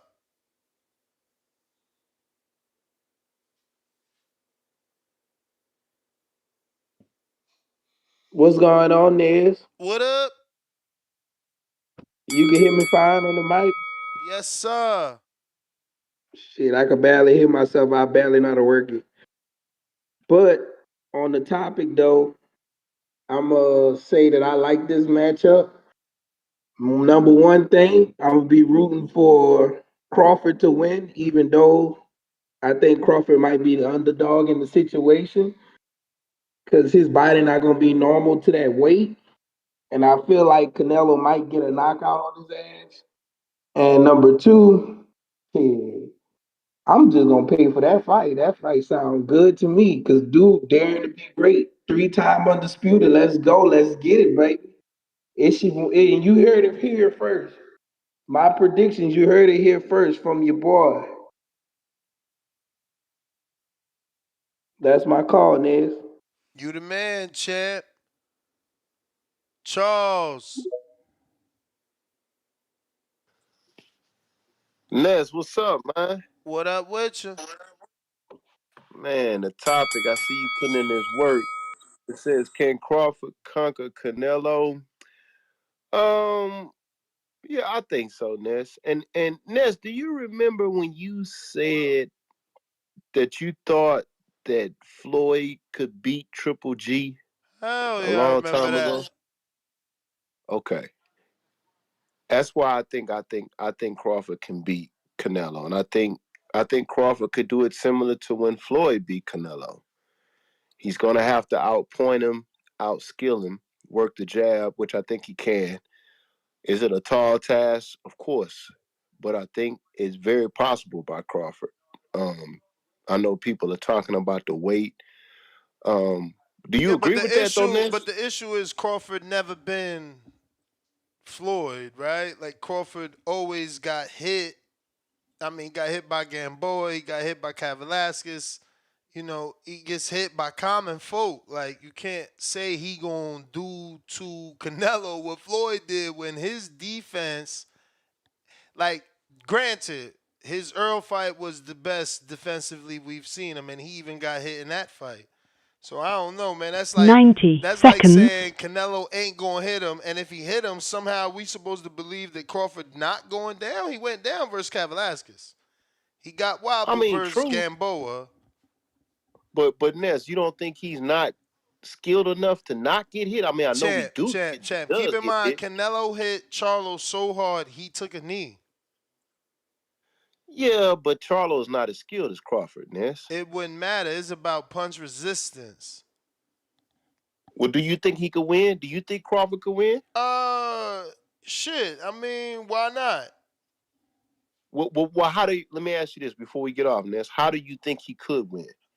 Uh, I mean, shit. It's gonna have to be completely out the southpaw stance. He gonna have to start and finish that fight in that southpaw stance because obviously Laura gave Canelo some issues, but it was more because Laura was moving. He never really fought a southpaw that stood there and fought.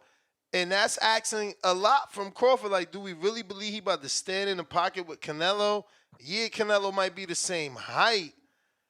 I don't know. I just think it's a whole different thing, man. I mean, Canelo is different, man. He's just different. His He is, lateral, but the I still. lateral movement, his waist movement, the way he punches with his movement. I mean, I don't know, man. I mean, he broke I mean, dude's I. face. You know what I'm saying? Like I Billy mean, I Joe get what you're face saying. got broke. I don't even think he's come back.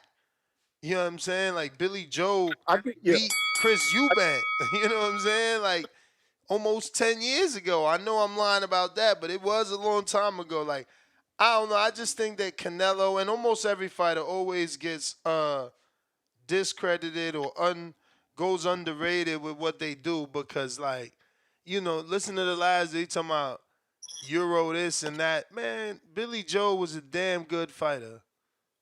Damn No, I'm good not taking fighter. nothing away. Caleb I ain't Plant taking is a nothing away. damn good fighter, calling it a Euro tour. Like, I mean, Callum Smith just did good as hell. Like, that was my title.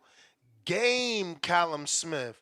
Like, we just discredit dudes because Canelo is that talented that he makes the best of them look average. Average. Callum Smith, did he not land more shots on Better Beef than he landed on Canelo? No, you right. I ain't never see Callum Smith land a double left hook on Canelo motherfucking Alvarez. But he landed it on the biggest puncher in boxing.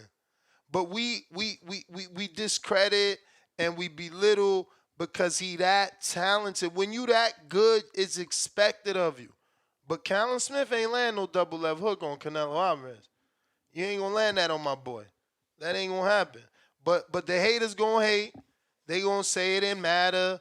They gonna say styles make fights. They gonna find reasons and excuses as to why Callum did better with the biggest puncher in boxing than he did with Canelo.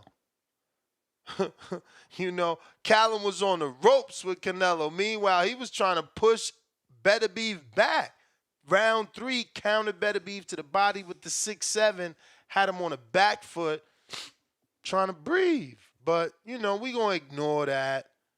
Yo, what up on Discord? Haters going to hate, man. Haters going to hate. What it do, Nas? Can you hear me? Yes, sir. Hey, man, shout out TVB. After this call, I'm gonna go over to the YouTube and hit that like button for you guys. At least that's the least I could do. On the topic today, man, that would be a great fight. Honestly, coming from a boxing fan, um, I'm gonna break it down this way. I would love to see Crawford first step up and fight Tim Tszyu, get acclimated to 154, and I think he will win that fight. It's not an easy fight, but I think he would win that. And then later this year in September, if Canelo wants to take that challenge and fight Bud, man, that would be what a great fight.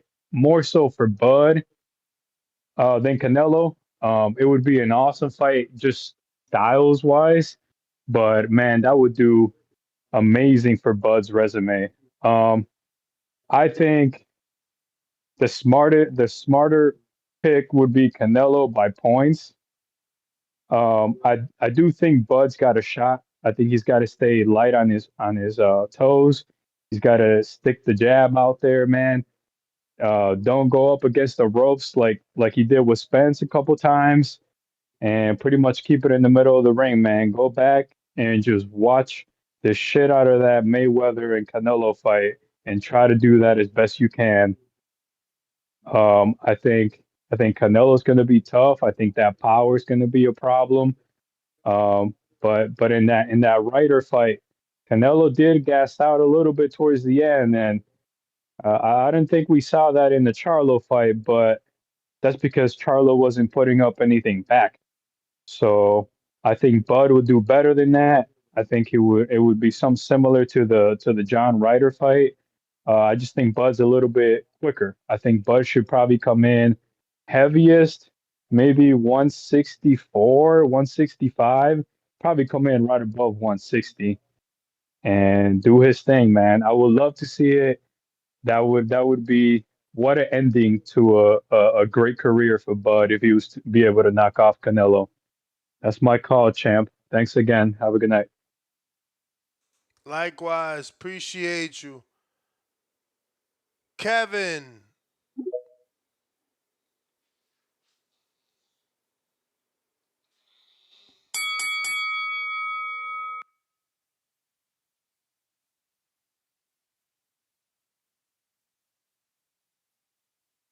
Kevin. Gotta unmute. There you go. Ness, can you hear me? Yep. Hey, long time listener, second time caller actually. But when it comes to Crawford versus Canelo, I'm not sure. I'm gonna lean towards. Uh, I really don't know who to pick, but I would pick Canelo. Fantastic resume. It's honestly 50-50, but I'm going to lean towards Canelo, the bigger guy, possibly the stronger guy, depending on what weight class they're fighting at. I think they're fighting at 168. Is that where they That's wanted it where at? that's where Bud would want it so that he can be 3-time undisputed. Well, if he wants to be 3-time undisputed, why doesn't he just fight Charlo at 154 when all the belts were on the line? He could have just went.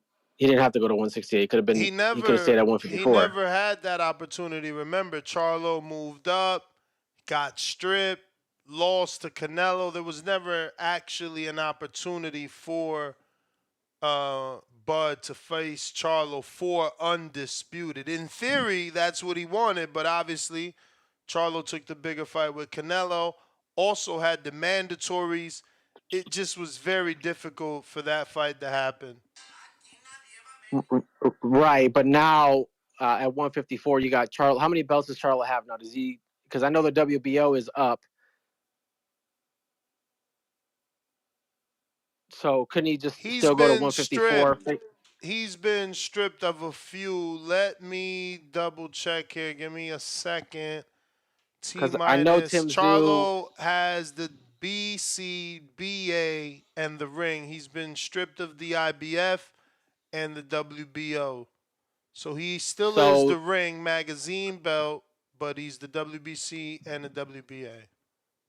just to finalize it, I think that's too much of a stretch to ask this man to go to 168. I mean, it's a fantasy fight. If he really wants to go 3-time undisputed, he needs to go to 154, pick up them 2 straps from Charlo. That's a super fight right there. And then get them other 2 straps you have to take the other two fights, get those two straps, and then you got 3-time undisputed right there. I mean, there's really no need to go to 168. Yeah, that That's a just weight is that's more. That's more fights than what he wants. He's been public about wanting to do 2 more fights. Obviously, the one fight with Canelo gets him undisputed, and it's more about moving up 3 divisions to do it. I, I see now. Yeah, I see now. Yeah, you could fight Canelo for the undisputed at 168, get all the belts. Yeah, if that fight happens, I'm gonna go for Canelo. All right, General Camino, what it do? Salute to everybody rocking out. Don't forget to smash the thumbs up and subscribe. Trying to get to 1 million right now. We're on 188,060 subscribers. It would be nice to get to 188,100 before the show is over. General Camino, you got to hit the unmute. What it do? Yeah. Yo, Nas, what's good with you? Rocking out. Talk to me. Yo, you know what's crazy? A lot of the people that call into the show, they don't do their history. They don't do their research, bro. They don't look into the history of the sport. These fantasy matchups have always been a thing in boxing. From the beginning of boxing till now. In 1909, Jack Johnson fought Stanley Ketchel, a middleweight he fought one of the best middleweights at the time. At 170 pounds, they fought a heavyweight bout. Like, it's always been a thing. It's always attracted the masses. People always show up for it. People always buy it. So I don't know why people are acting like this Crawford thing is something crazy. I mean, it's a couple weight classes, but it's not that much. Imagine if Canelo went up and fought Jared Anderson right now. People would be saying that's nuts. But that type of matchup happened in 1909. So that should tell you that. I mean, it It's also always happened with Roy Jones moving up to fight John Ruiz at heavyweight exactly. from middleweight. And that I remember at one point Ali fought this Japanese wrestler who laid on his back and threw kicks for 10 rounds. So like, it's always been a thing. Yeah, but wasn't that an exhibition? That didn't go down on the record, right? I don't think so, but it's just the fact that things like matchups like that, fantasy matchups, have always been a thing with boxers. Word. They use it to make money. They use it to promote. Like, it's always been a thing in the sport. So I don't know why like modern day hardcores act like, oh yeah, this shit is crazy. Like, fuck these fantasy matchups. Like, those things have kept the sport going throughout the years. So those type of things need to happen. The Ngannou fight, that had to happen. It helps the sport. You got MMA fans that are now tuning into boxing now. That might be interested in the guy who actually boxes full time. So you can't really be mad at that. As far as the fight, though, I got Crawford, bro. I think he can move up the weight classes and get the job done. But that's just my personal opinion. I know a lot of people not going to feel that way. But, yeah, outside of that, thanks for taking my call. Everybody have a good night. All right. Appreciate you. Who we got? Okay. We got Big Supermax, $5 super chat. The same people who say Bud can go up and beat Canelo have called in this show saying Haney's weight bullying Tank. Make it make sense. Yeah, you know how that goes, man. You know how that goes, man. Look. Appreciate everybody rocking out. We right back at it tomorrow morning, 6 a.m. Pacific Standard Time, 9 a.m. Eastern. Let me see here. Kevin, I see you calling back in. But do I see counterpunch? Because if not, we got to roll out. All right. We up out of here in SGTO, Instagram, and Twitter. We back at it tomorrow, 9 a.m. Eastern, 6 a.m. Pacific Standard Time. Don't forget to check out my sponsors. If you in Las Vegas, don't forget to stop at Hard Dean. Make sure you go see my girl Stephanie or Kiki in that order. Get that discount on your order. If you in Hardin, don't forget to stop at Foodie Fit. 3 locations. They just opened up another spot. You ain't got to eat what is it? What is it called? You ain't gotta eat dirty out in Vegas. You can eat clean, bro. And I ain't talking about no meal preps from that company either. I'm talking about Foodie Fit, keeping you fit. Check them out. They doing big things, you know. Yeah. Next one. Peace.